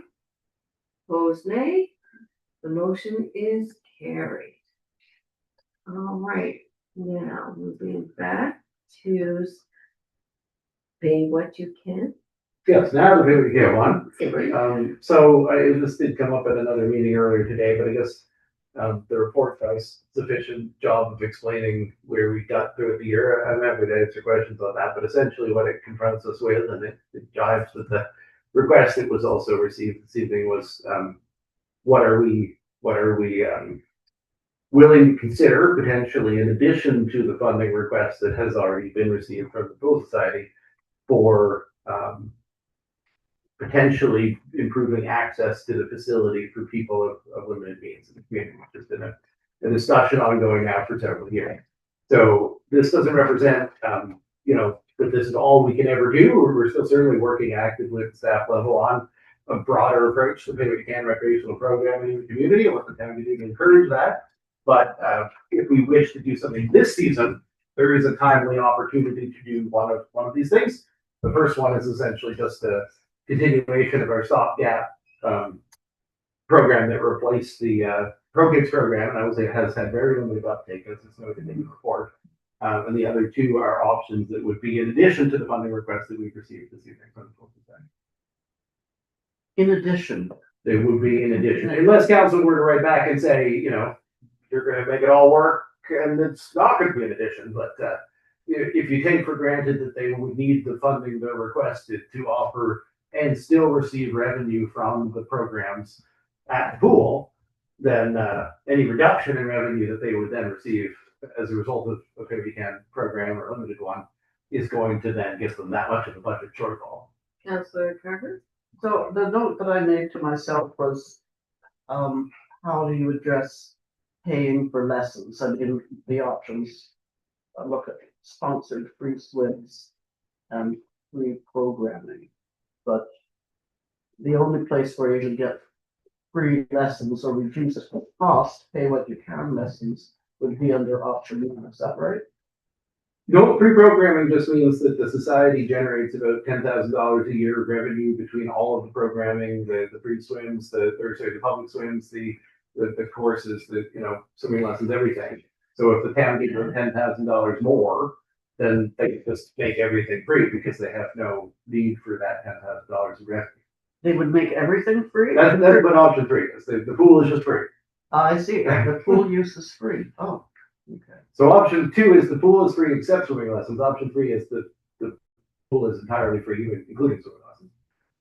We took a month of free swimming last summer because of the late start, and they estimated they forewent a little bit under $5,000 revenue. So I think that's in line. It's a 2-month season. So that 1 month free, was that just free swims? I mean, as in? Yeah, I as think it was opposed to effectively lessons? option 2, and it was effectively half of option 2. Like half the summer was, yeah. Councillor Hoffman? Oh, I was just wondering what the purpose of this question is at this point, because it's being referred to the budget process. So are we expected to come out with one of these 3 as a preferred direction to budgets? Or I think so, because the budget will have to reflect an amount of money in the initial draft. So either one of these amounts of money would need to be reflected in the budget in the initial draft. So just, as we said, you could recommend 10 and then knock it down to 5, and then you save $5,000, which Sylvia's gone, but I'm sure she'd like if you want to give it to the societies. Councillor Wilson, and then. I just was wondering, with the 3-month last year, was there a noticeable increase in uptake? No, there wasn't. Mhm. And what we can attribute that to, we did talk about this earlier, is the complete lack of promotion of that opportunity. Hmm. Like the Pool Society didn't even update their website or Facebook for last year for the entire season, and they've only just updated it now to say stay tuned for next season. Yeah, and for me, that's a problem. If we're in a position of being asked for more money, and the data that was in the letter earlier in the agenda showed I was surprised at how low the numbers were, the attendance numbers. So I would want to see them upping their game in terms of promotion, offering punch tickets, for example, and promoting it. Otherwise, we're carrying it all. So, I mean, I'm not saying this out of any disparaging at all, but we need to be partners in this, but it's gotten a little unbalanced somehow.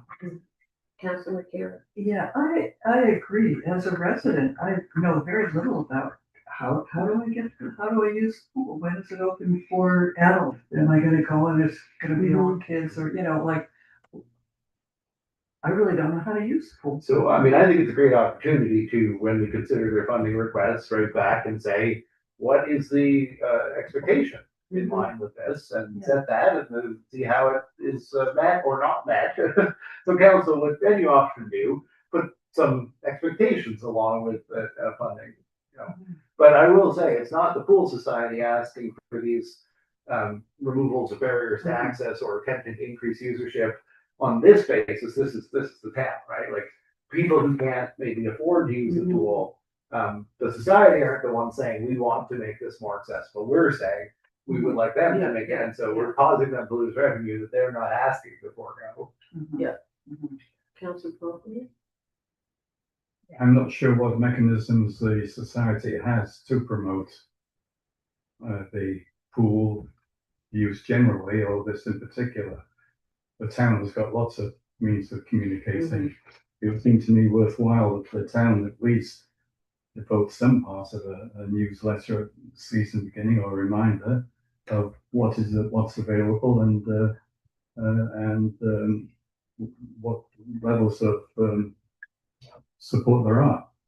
And I think we certainly would do that. I guess the challenge, like I will say, I'm a regular pool user with a small child, and when you go online looking to find out about the pool, even if you saw it in the newsletter, if the Pool Society's website says, stay tuned for the 2024 season or whatever, if they're completely obsolete, that makes you feel you should then go to the LCLC or, otherwise Yeah. find something that is actually willing to tell you that it has hours. Of course, Yeah.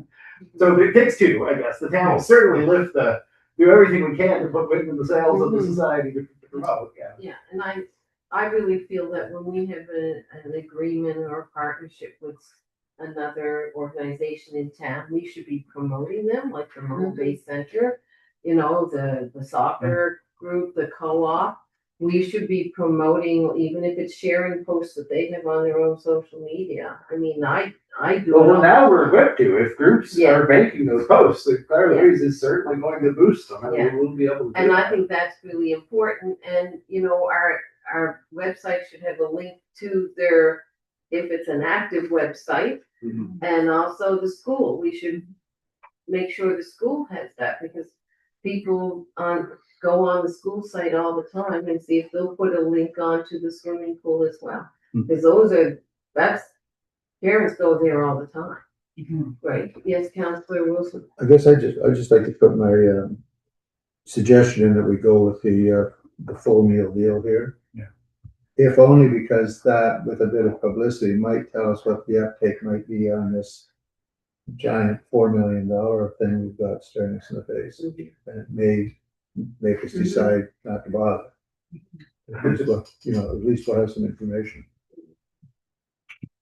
And one great thing to do that we really hope the society would also be willing to agree to, if we take this kind of model, is last year when we did the free month, they unfortunately took it as an opportunity not to even track attendance.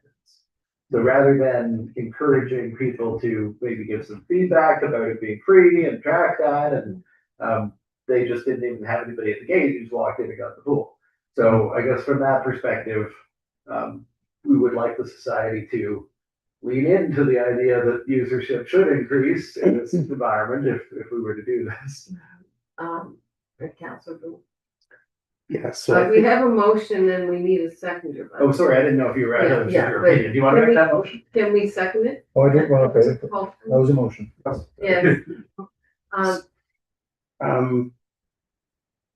So I think, and I was part of a discussion earlier today on pool, that I think you were part of too.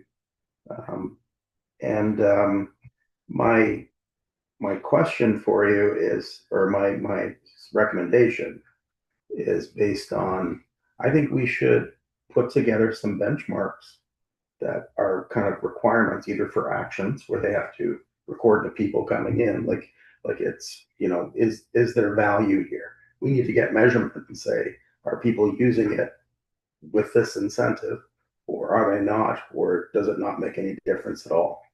And that's kind of the piece that I'm not sure if we have yet. And you said you've been talking about this for 2 or 3 years, so. Well, even for emergency reasons, I would hope that regular users would have to have some kind of registration. Because if there was an incident at the pool, Yeah. how do you locate a parent, Well, and I guess on that note, I don't mean to disparage the students. They did know that, like, they know my family, so they knew we were there. Yeah. They just, you walk in and they just, hey, but it's not being recorded. So in the moment, I think they always did have situational awareness as to everyone who was there. I don't want to say that the students weren't doing their jobs. But, when you come in with $5 and you're ready to pay and they say it's free, there should also be a donation thing that, hey, put that in the capital campaign, if you like. There should be an effort to leverage those interactions. And I guess what I'm saying though is that when we have direction, when we have communication from town to this organization, I think we need to give direction on what we need back. There's a give and take, right? It's like we're going to provide this money for you to do this, but in return, here's what we need.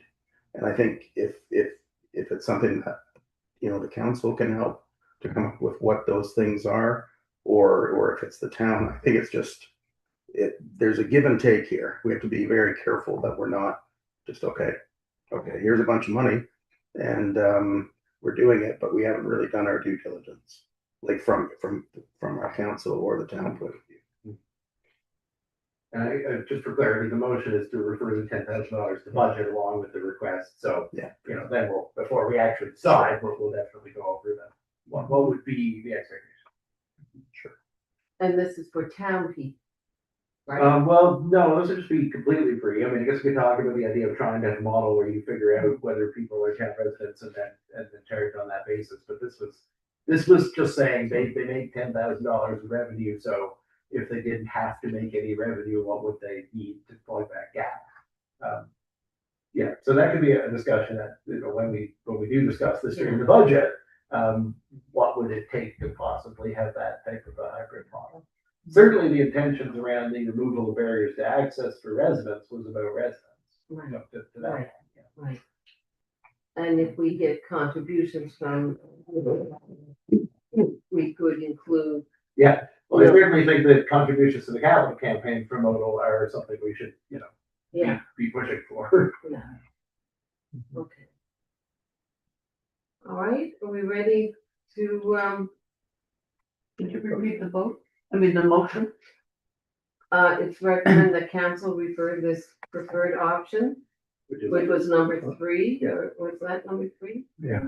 3, to the 2026-27 annual budget deliberations for consideration alongside the Mahone Bay and Erie Swimming Pool Society 2026-27 funding request.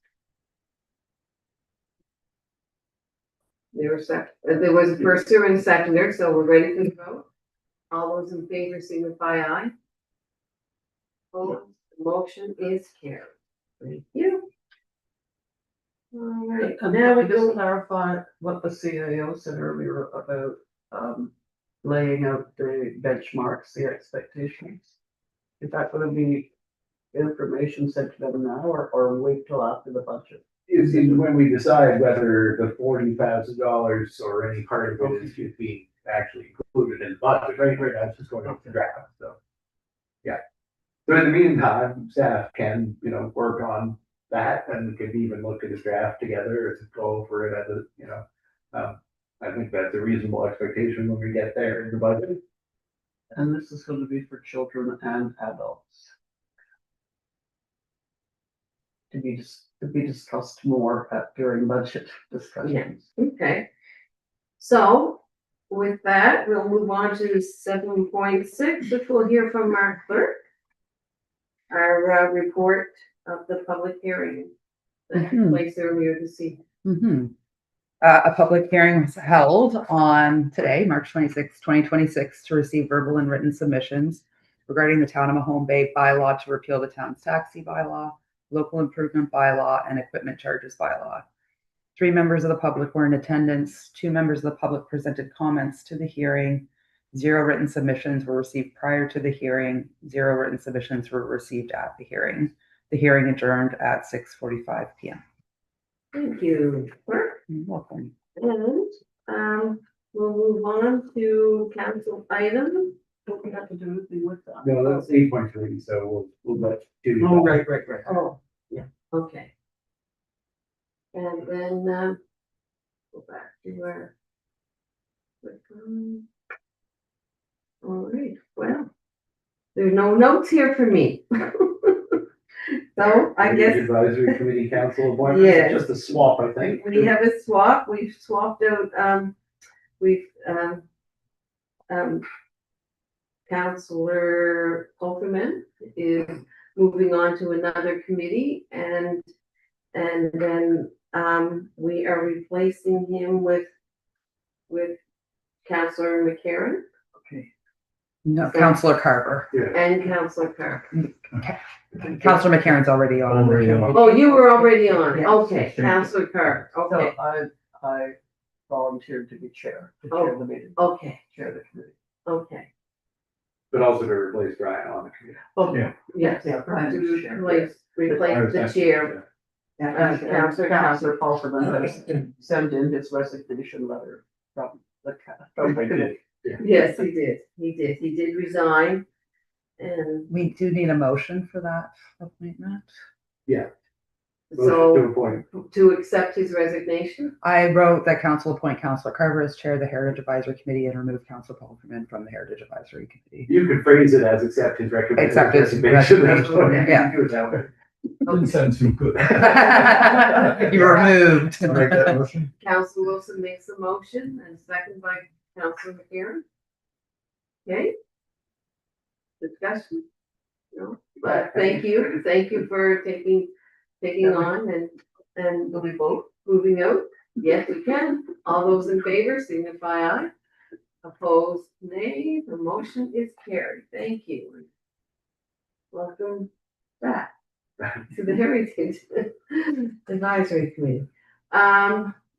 So we are moving on to Councillor Pulverman, a draft letter concerning Blue Lantern Shellfish, and that was in your package. I'm just waiting for mine to come up. Okay, pretty clear. I'm okay with signing this, so others. It's been distributed. I spoke to it earlier. If there are any questions that people would like to ask, I'm happy to answer. This is really the second letter. The first one to hopefully stop the process developing, but the process has developed, and therefore the formalized response input is required. And as I mentioned, both Model and MOC have similarly signed. A copy of the Model letter is on here. So we're in good company, and it does impact the town's marina. It is in the waters of the municipality, and it does impact a variety of areas around here. I think probably Lunenburg Yacht Club probably had something as well, frankly. But in any event, this is what it is. So, is it necessary is it just a motion at this point? It's just a You have to motion. direct the mayor to sign the letter. Yeah. Yes, and our previous discussions, we were, we received information from the Wooden Boat Society, and supported that, and also Micah, and we supported that previously, just so that people are aware. So in this case, it's going to the Ministry of Fisheries because we can't submit at this point to the departments. Right. And to Department of Transport locally because they control navigation routes. That's the right to address that point. Thank you. So I would make a motion then that the letter be approved as drafted and the mayor sign it and send it to the addressees. Right, okay. Second by Councillor Carver. Any discussion? Questions? No? I think we've all heard lots of this topic, so I'm ready for the question. All those in favor signify aye. Opposed, nay. The motion is carried. Second reading, 8.3, second reading of the bylaws. We did hear input from a couple of people here tonight. So my suggestion might be just where we've got three under the same item. Right. To do them in order and say, would anyone want to put on the floor a motion to give second reading to the bylaw to repeal the taxi bylaw? And then I think, what are the order, local improvement and then improvement? Yeah. Okay, If, so if no one wants to put a motion to give second reading to a bylaw on, you can make a motion to refer it back to policy and strategy, or, it's at council's discretion to actually move second reading on these bylaws, but you do need to decide what you're doing with them, either giving them second reading or doing something else. Okay.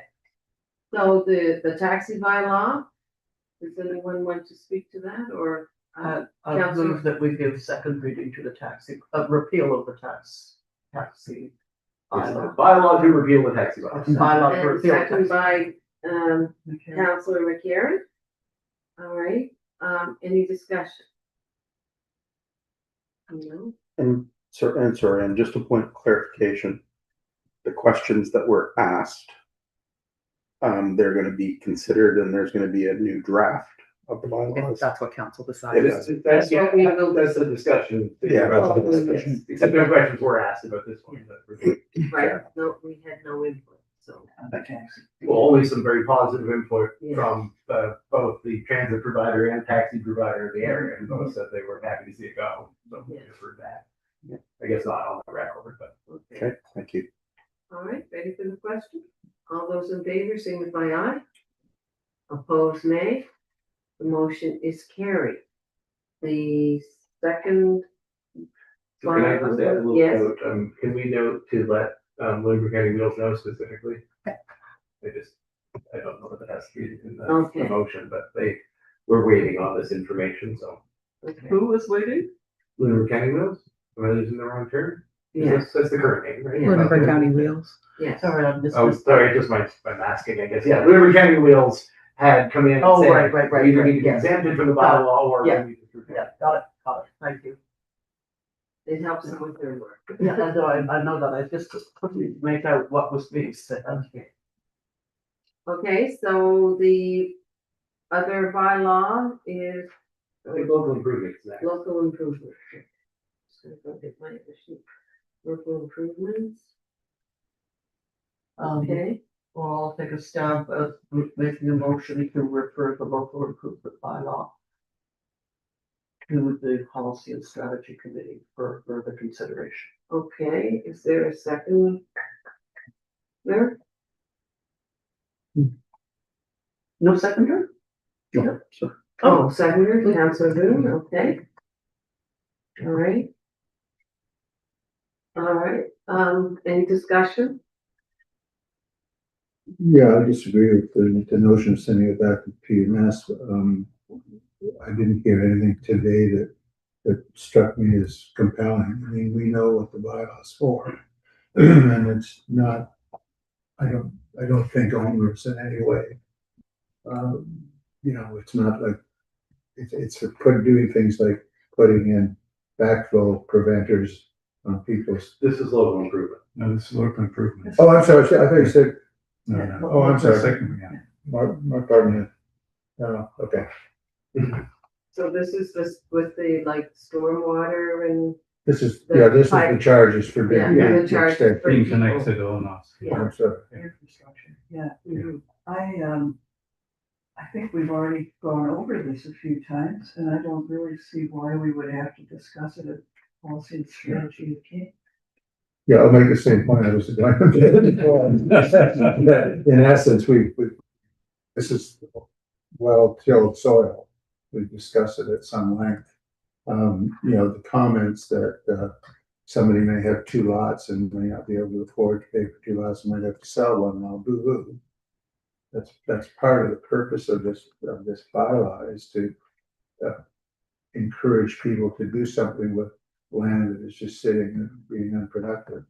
So I'm in favor of the bylaw as it's written, and I don't see. Yeah, I think it's worth noting that was part of the PAC's consideration, it was planning advisory, so they're trying to plan the future of the community, and they're looking at vacant and underutilized land as a potential detriment to the community in the long term, so, you know, that may be seen obviously in one light, but it can also be seen positively from a different direction. Just so that not everything that the policy advisory group.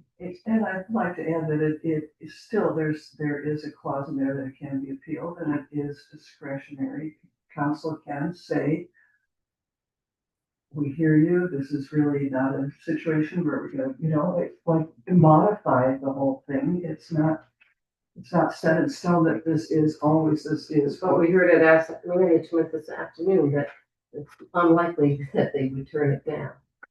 Right? Well, I think think that's the what- key thing is this is a tool, and Yeah. every time the bylaw, if it's passed, would be applied, so if we're ever saying there is a local improvement now that the council is going to apply this bylaw now, then would it be an individual proposal put forward to the community on which people would be able to comment in front of council, so the bylaw doesn't mean that the people will never get a say about a specific extension. Yeah. So I think there's room in there. It's not, you know, there is room for some discretion. Any other discussion? I haven't changed my mind, so just let you all know how I will be voting on it. And a reminder, the motion is to refer to policy and statute. Oh, this is to refer? That's the motion that's on That's the Oh. the- Yeah, just so you didn't vote in the wrong direction, but it's no way. Oh, I guess I was distracted for, by the counselor. Blame it on me. Okay, the move to, okay. All right, I know now how I'm voting. Yeah. Okay. So this is to move this to policy and strategy. Okay, okay, ready for the question? All those in favor signify aye. Opposed? It's a tie. Do I get to make the? No, but it's lost. It's lost. Yeah. Okay, If you had declined to vote in the first place and then it was a tie, you would be breaking the tie, but we don't really have that convention. we don't have that, And Joe would have voted no. And, pardon? and no arm wrestling or coin tossing. No, Okay, no. all right. So this goes straight to council? No, now there's another motion in order, but I think there's clear understanding that if that motion is to give second reading, it's also going to face the same situation. So the other option is to defer. If you would do that, you just pointed out that there's an absent member who's break the tie. So you could defer the vote to the next meeting. Okay. I think the proper way to do that, to be fair, would be to put the motion for second reading on the floor, and then if someone make a motion to defer that motion, just procedurally. That's how it should be done. So- So I'll make that motion. To defer, No, the motion is to put it to second reading. to put it To to give second, it second reading. okay, And second there for that? If I second that, wait, then another motion would be to defer. Yeah, so it's one of the few procedural motions we allow on a motion once it is on the table, is a motion to defer the motion on the table to the next meeting. Okay, So could I make that motion now? No, you second you it. second it, but then you can make that motion to defer. There's nothing saying to move or second, you can't make the motion to defer. So I'll second it and make a motion to defer. Well, not yet, Oh, we have to vote on this. Okay. No, this would be in order. So Okay, now the motion on the floor is to give second reading. Now any of the members present can make a motion on this motion to defer to the next meeting. You need a seconder, but you can make that Yeah, I one. think I just made that motion, yeah. So now the motion we're voting on is defer the vote on the motion that is on the table about giving second reading to our next meeting of council. did you get that? Karen made this one, and second by Wilson. So a yay vote now pushes the decision on second reading to Right. April 14th. Discussion, What's the purpose of doing that, of deferring it? So what I Because vote- we're short one member, and we have a tie. Because we're short one member and we have a tie. So the other member of council should potentially be. It's a legitimate vote. Vote no on the defer. Yeah. okay. All right, so, ready for the question? Yeah. Okay. Yeah, on the vote to defer the vote. Okay, to I defer. will vote no. So, Oh, I'm just Just letting give it everybody, like I'm just letting everybody. Okay. Just proceed to vote. okay. All those in favor to defer the vote to the next council meeting? Opposed? Okay. The motion is here. Which means that we won't vote on the other motion until the next meeting, so that item is done. But Okay, we do have the equipment charges bylaw still for discussion. I okay. just wanted to make sure we had That those. was one I would put ahead. That's when you, Yeah, that's what are when your you, comments about being supportive of this bylaw? Council Wilson, did you want to do that? Oh, I'll just make the motion, Okay, give it second reading. all right. I'll second it. Okay, second by Councillor Carver. And then I have a Discussion? question. Yes. Because I had a discussion with the property owner yesterday about hemlock woolly adelgid treatment. Would that kind of activity be covered under this proposed bylaw? Just give me 1 second, I'll check into it here. I'm kind of doubting it, but you can always try to make an argument, so 1 second.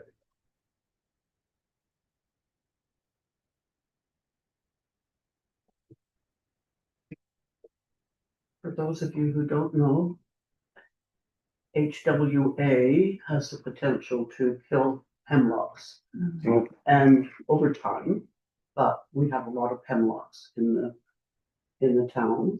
And the town property trees are being treated, but not property on private property, that would be the onus of the property owner. So I think it's a great example of an area where we might apply this bylaw, except that it is not permitted. So this would be down to writing the province and saying, hey, you don't want to revise the MGA because the specific categories permitted in the MGA are energy efficiency equipment, renewable energy equipment, equipment for the supply, use, storage, or conservation of water, and on-site sewage disposal equipment. So it is very specific.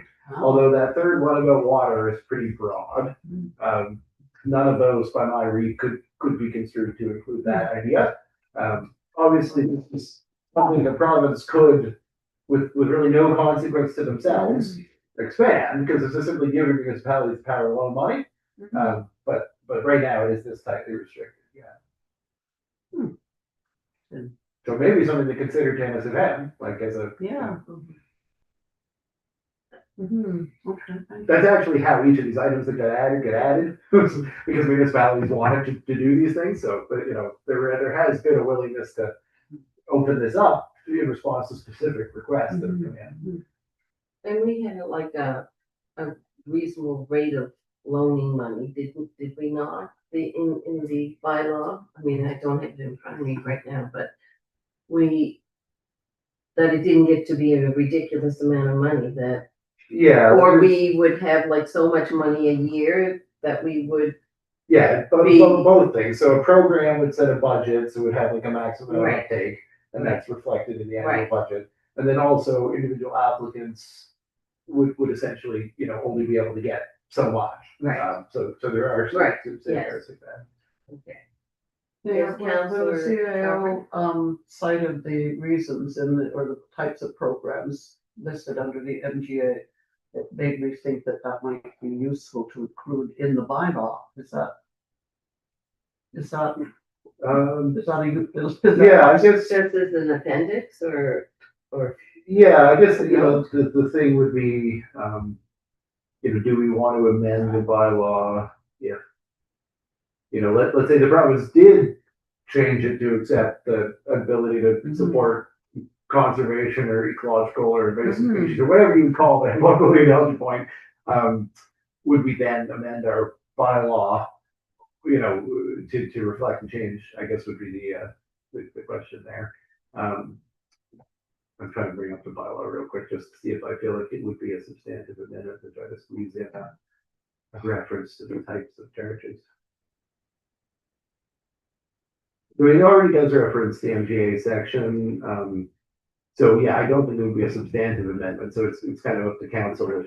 Where is it mentioned under the? It doesn't list them out. It just references section 881A. So I'm just saying, I don't think you need to go back to your hearing and go through the reading processes again. Oh, I see. To expand the reference in the whereas. I think that would be a non-substantive change at this juncture. So I would like to do I have to make a motion? I think it should be reflected in the motion to give. No, probably. I don't think so, because then I think that triggers it going back to the process. So I again. guess we just say, this is a clarification noted in the minutes. Yeah. If everybody agrees with that, that's. All in agreement? Yeah. Okay. All right. It made it helped make the whole concept of equipment understandable. Yeah, see, when I first read this, I thought they're talking about like selling and. I thought it was gonna be I could rent a truck if I Yeah, wanted. yeah. So Which if some everything's good with that municipalities consensus, it's a small clarification, we'll make a non-substantive change. So if this does, I think we're still waiting to vote, if this does go through, then it will be second reading with that clarification for the whereas section. Okay, Yeah, it's fine. was this, okay, so. do we- The vote, yeah, we still have to Okay, get a all those in favor signify aye. Opposed, nay. The motion is carried. Thank you, everybody. We are now at, committee reports.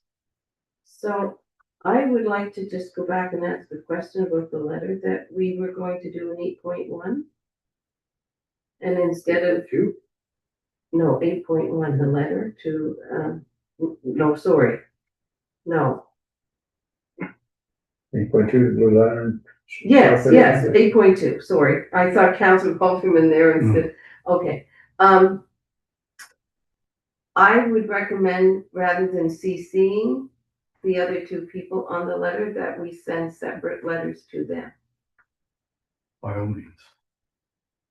Okay, Okay. so instead of having just one letter to the minister, we send separate letters to the MLA and the MP.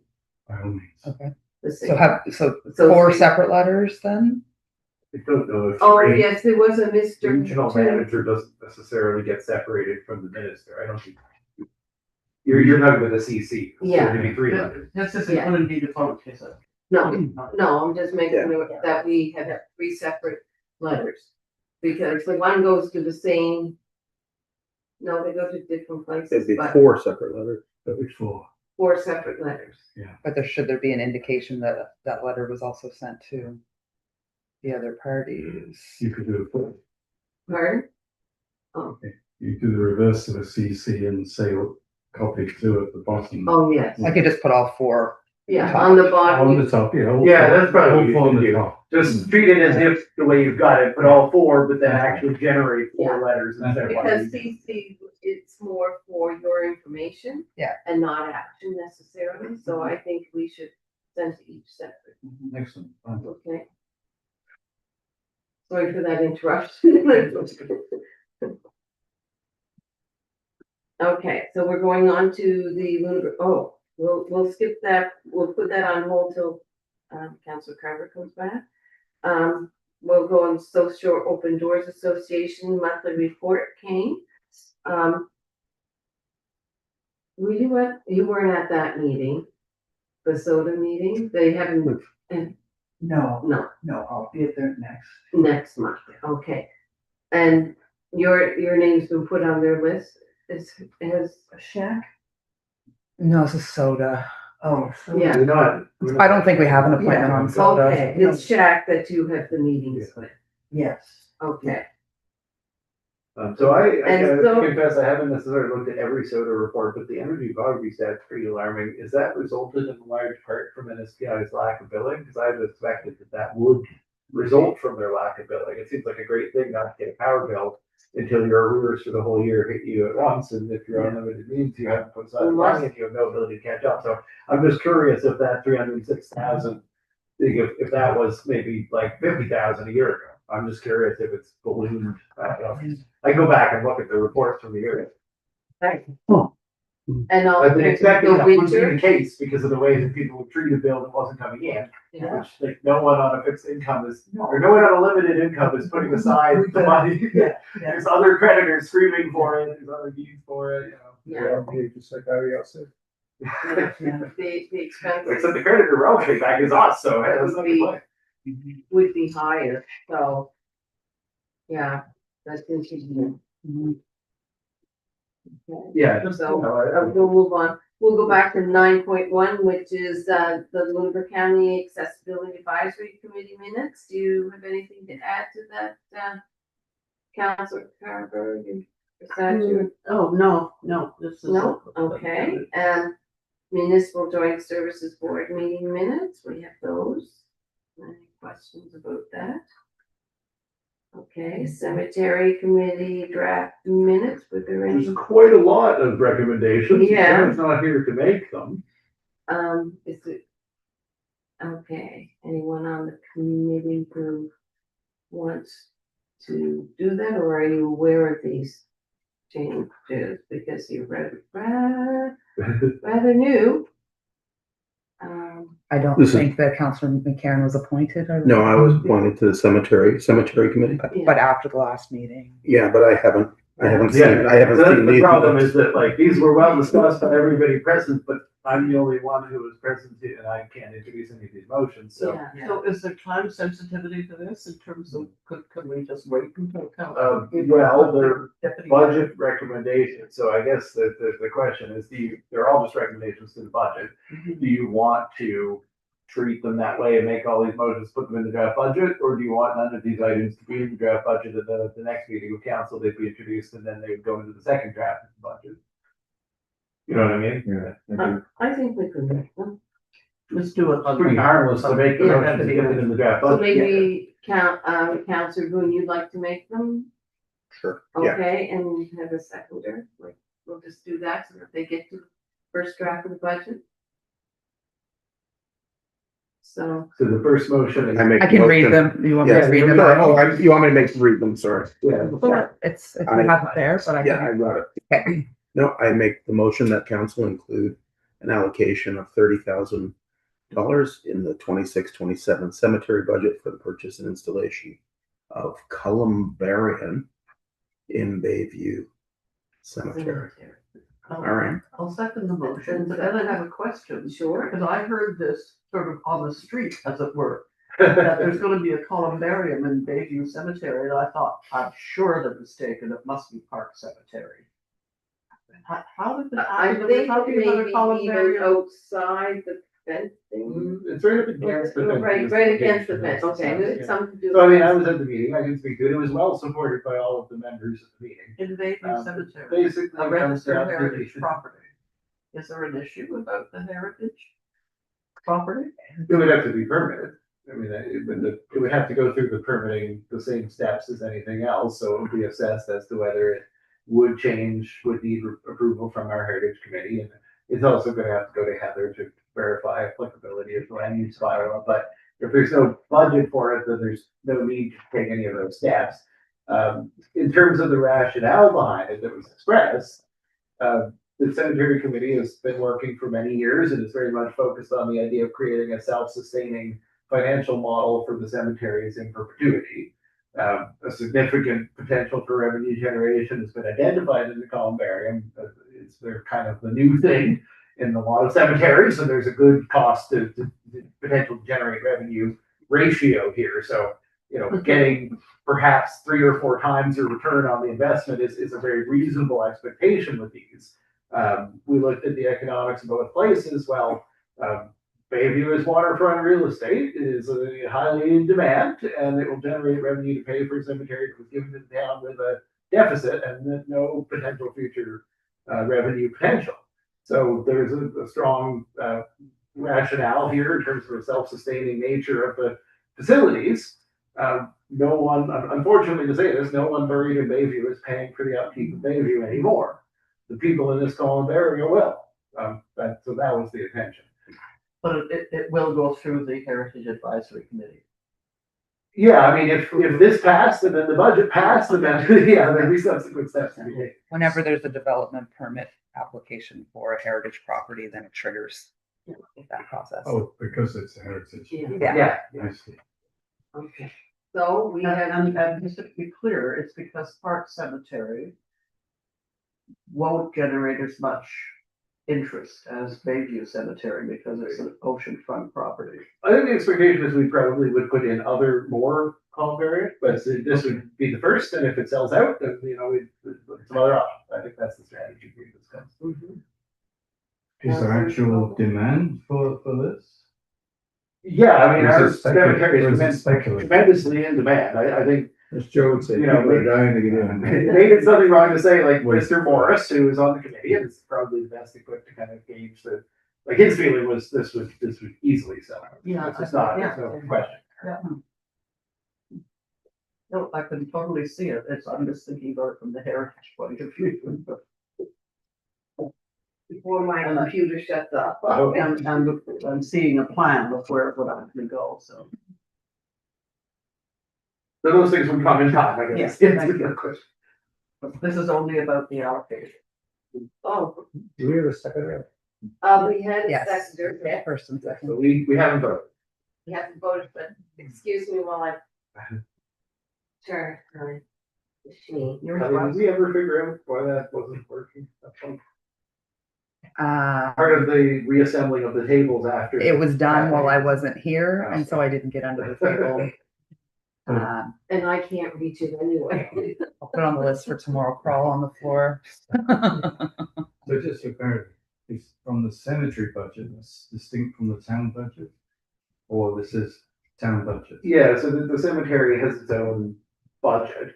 Now, at the end of that, when we review that in the budget process, there's usually a impact on the town budget as a result of the cemetery budget. So, the cemetery budget doesn't necessarily mean that there would be no impact on town general. The long-term intention from the cemetery committee has been to get to a point where the cemeteries are completely self-sustaining.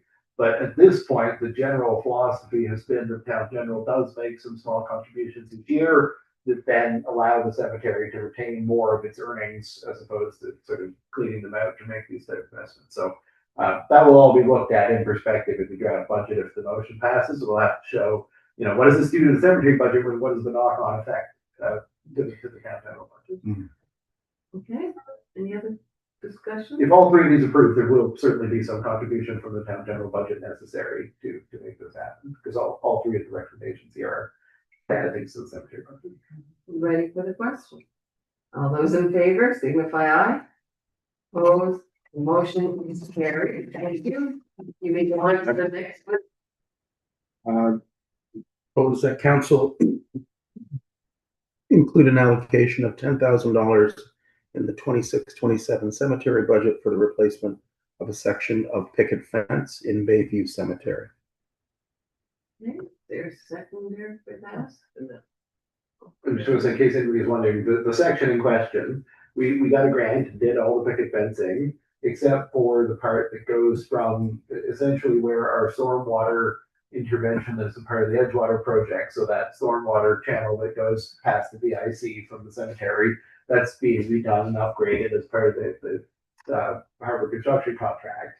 The picket fence across that portion, and then it would follow the line of Old Edgewater Street up to the Gregoire property. That section of picket fence was not done at the time, and partially because we knew there were some things coming.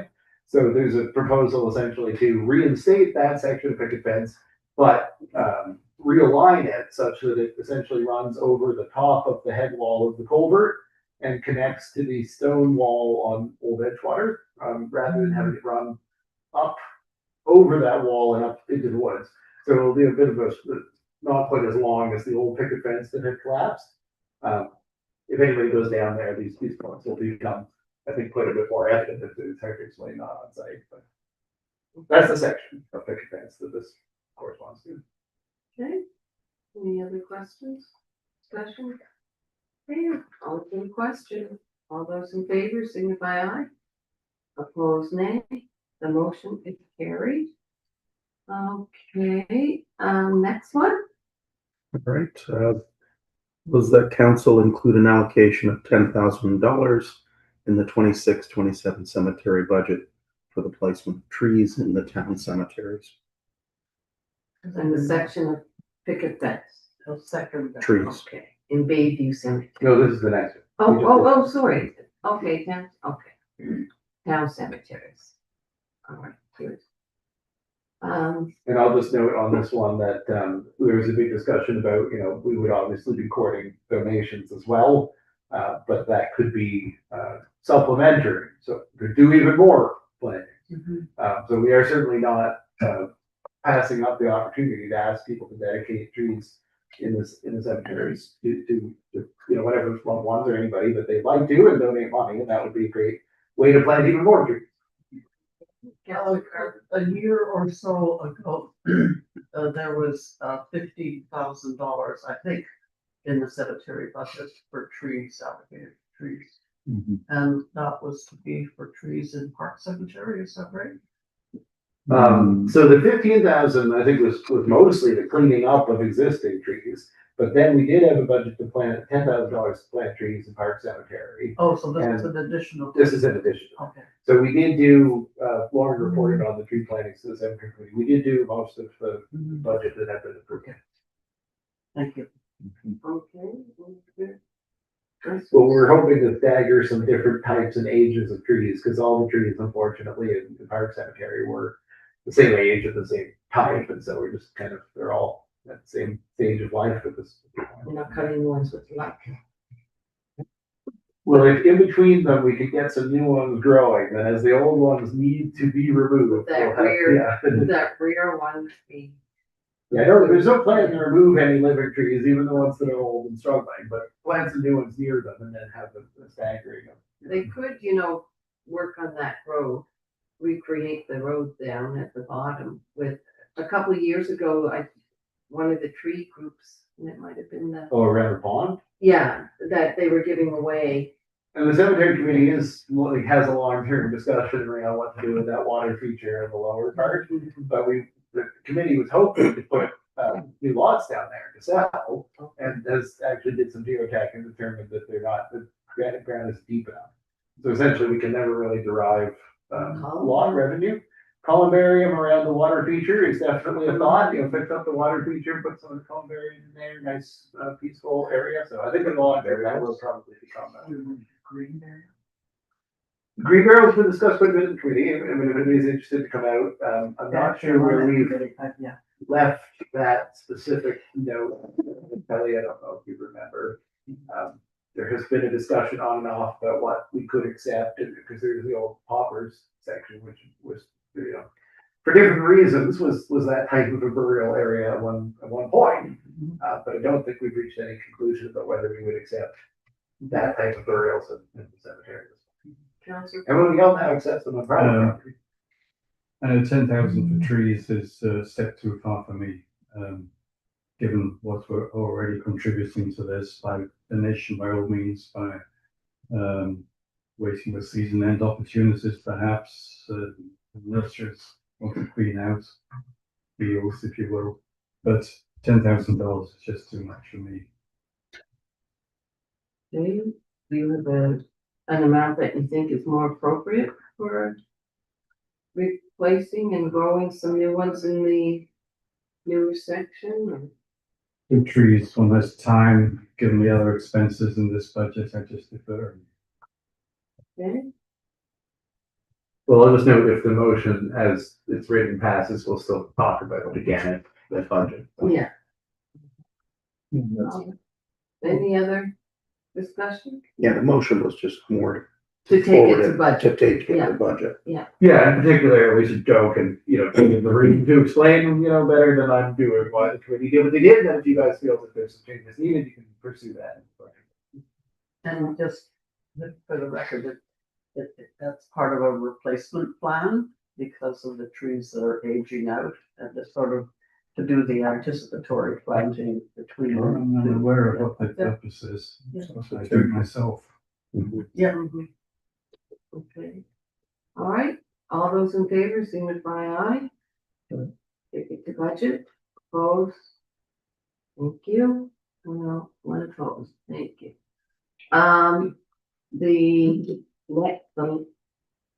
That's it. No, on advisory and heritage. No, but I mean on this. Yes, those are all motion. Yeah, going back to the agenda. I gotta get off these again. And the Heritage Advisory Committee draft minutes. There are no motions in that, just to, And there were none in 9.5 climate and environment. okay. And there weren't any? No. What? They got them all out last time, so. Oh, okay. Much break. Okay, climate and environment. Okay, so would anyone like to make a motion to file these for information? Number 9.1, 9.2, 9.3, 9.5, and 9.6. I'll move to Okay, receive councillors, the Wilson, committee and second by, reports for information. okay. And second by councillor Faulkner. Okay, great. All those in favor signify aye. Opposed, nay. The motion is carried. We are going under new business. Brian, reminder. Oh, Yes. yes, thank you. Wording right, but I'm scribbling.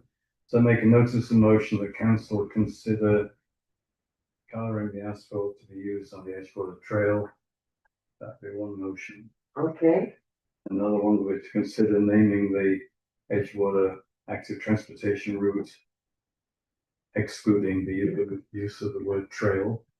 Okay, And the third one, which might move forward differently, is that the council consider planting rose bushes along the water side of the fence for combination decoration functionality. okay. All right, notice the motion is given. There's gonna be 3 notices, yes. Three. There's not- No. Get all those? Yeah. Okay. Great. All right, that's good. Do we have any people on there, any questions?